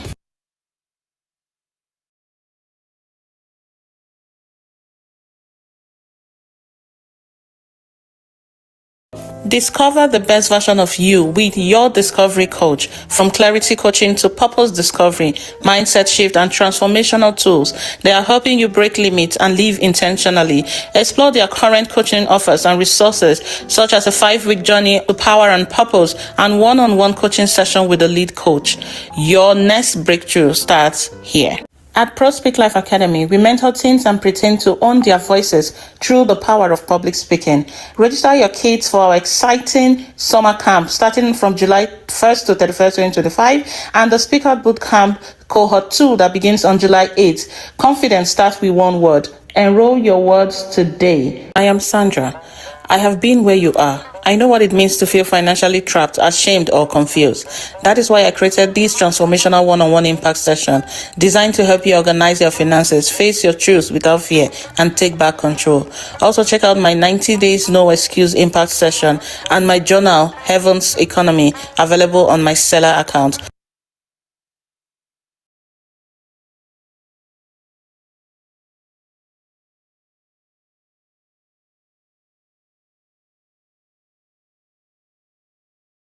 Welcome to the Thriving Mom Network, where motherhood meets empowerment, purpose, and joy. We believe every mom deserves more than survival mode. Our mission is to support mothers in finding balance between motherhood, personal growth, career goals, and self-care through our signature programs like one-on-one coaching sections with moms, Mom Balance Blueprint, a Thriving Mom Handbook, and other books like Special Child and Mama Needs a Break. You will gain access to digital wellness resources, coaching sessions, time management tools, clarity boosters designed specifically for today's moms. Whether you are nurturing a dream or just craving more structure, we have got you. Think of us as your compass in the chaos of motherhood. And now, we are excited to convene the Extraordinary Homemaker Virtual Conference, a free online celebration of the art and heart of homemaking. Expect inspiring speakers and the kind of community you didn't know you needed. Ready to trade your chaos for clarity? Then visit www.thethrivingmomnetwork.com or explore our digital coaching suite on Seller, because thriving moms raise thriving family. The Thriving Mom Network, where moms flourish.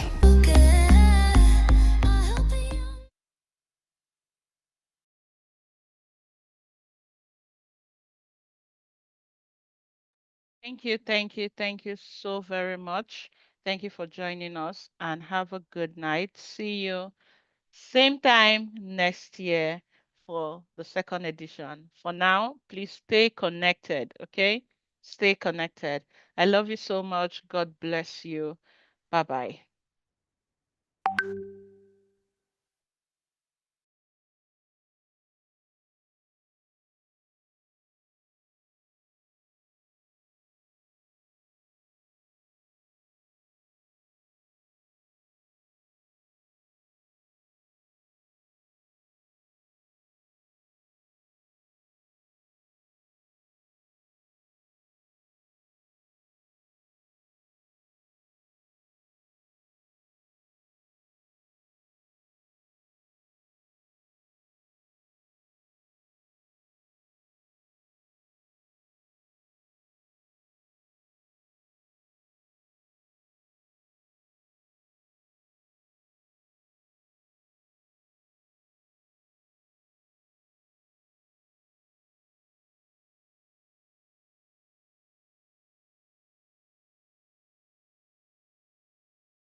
till I lay my head.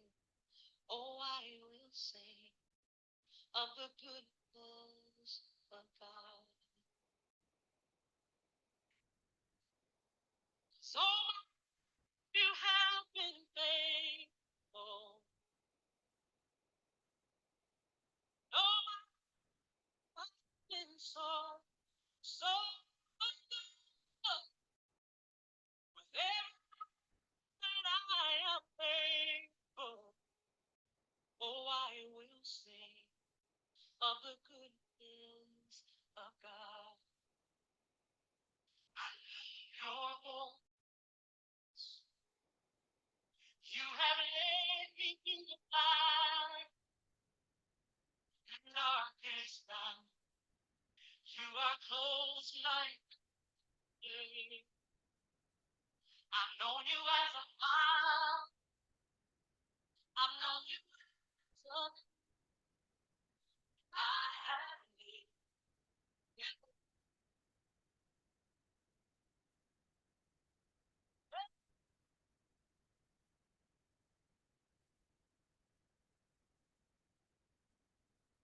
for you, she knows.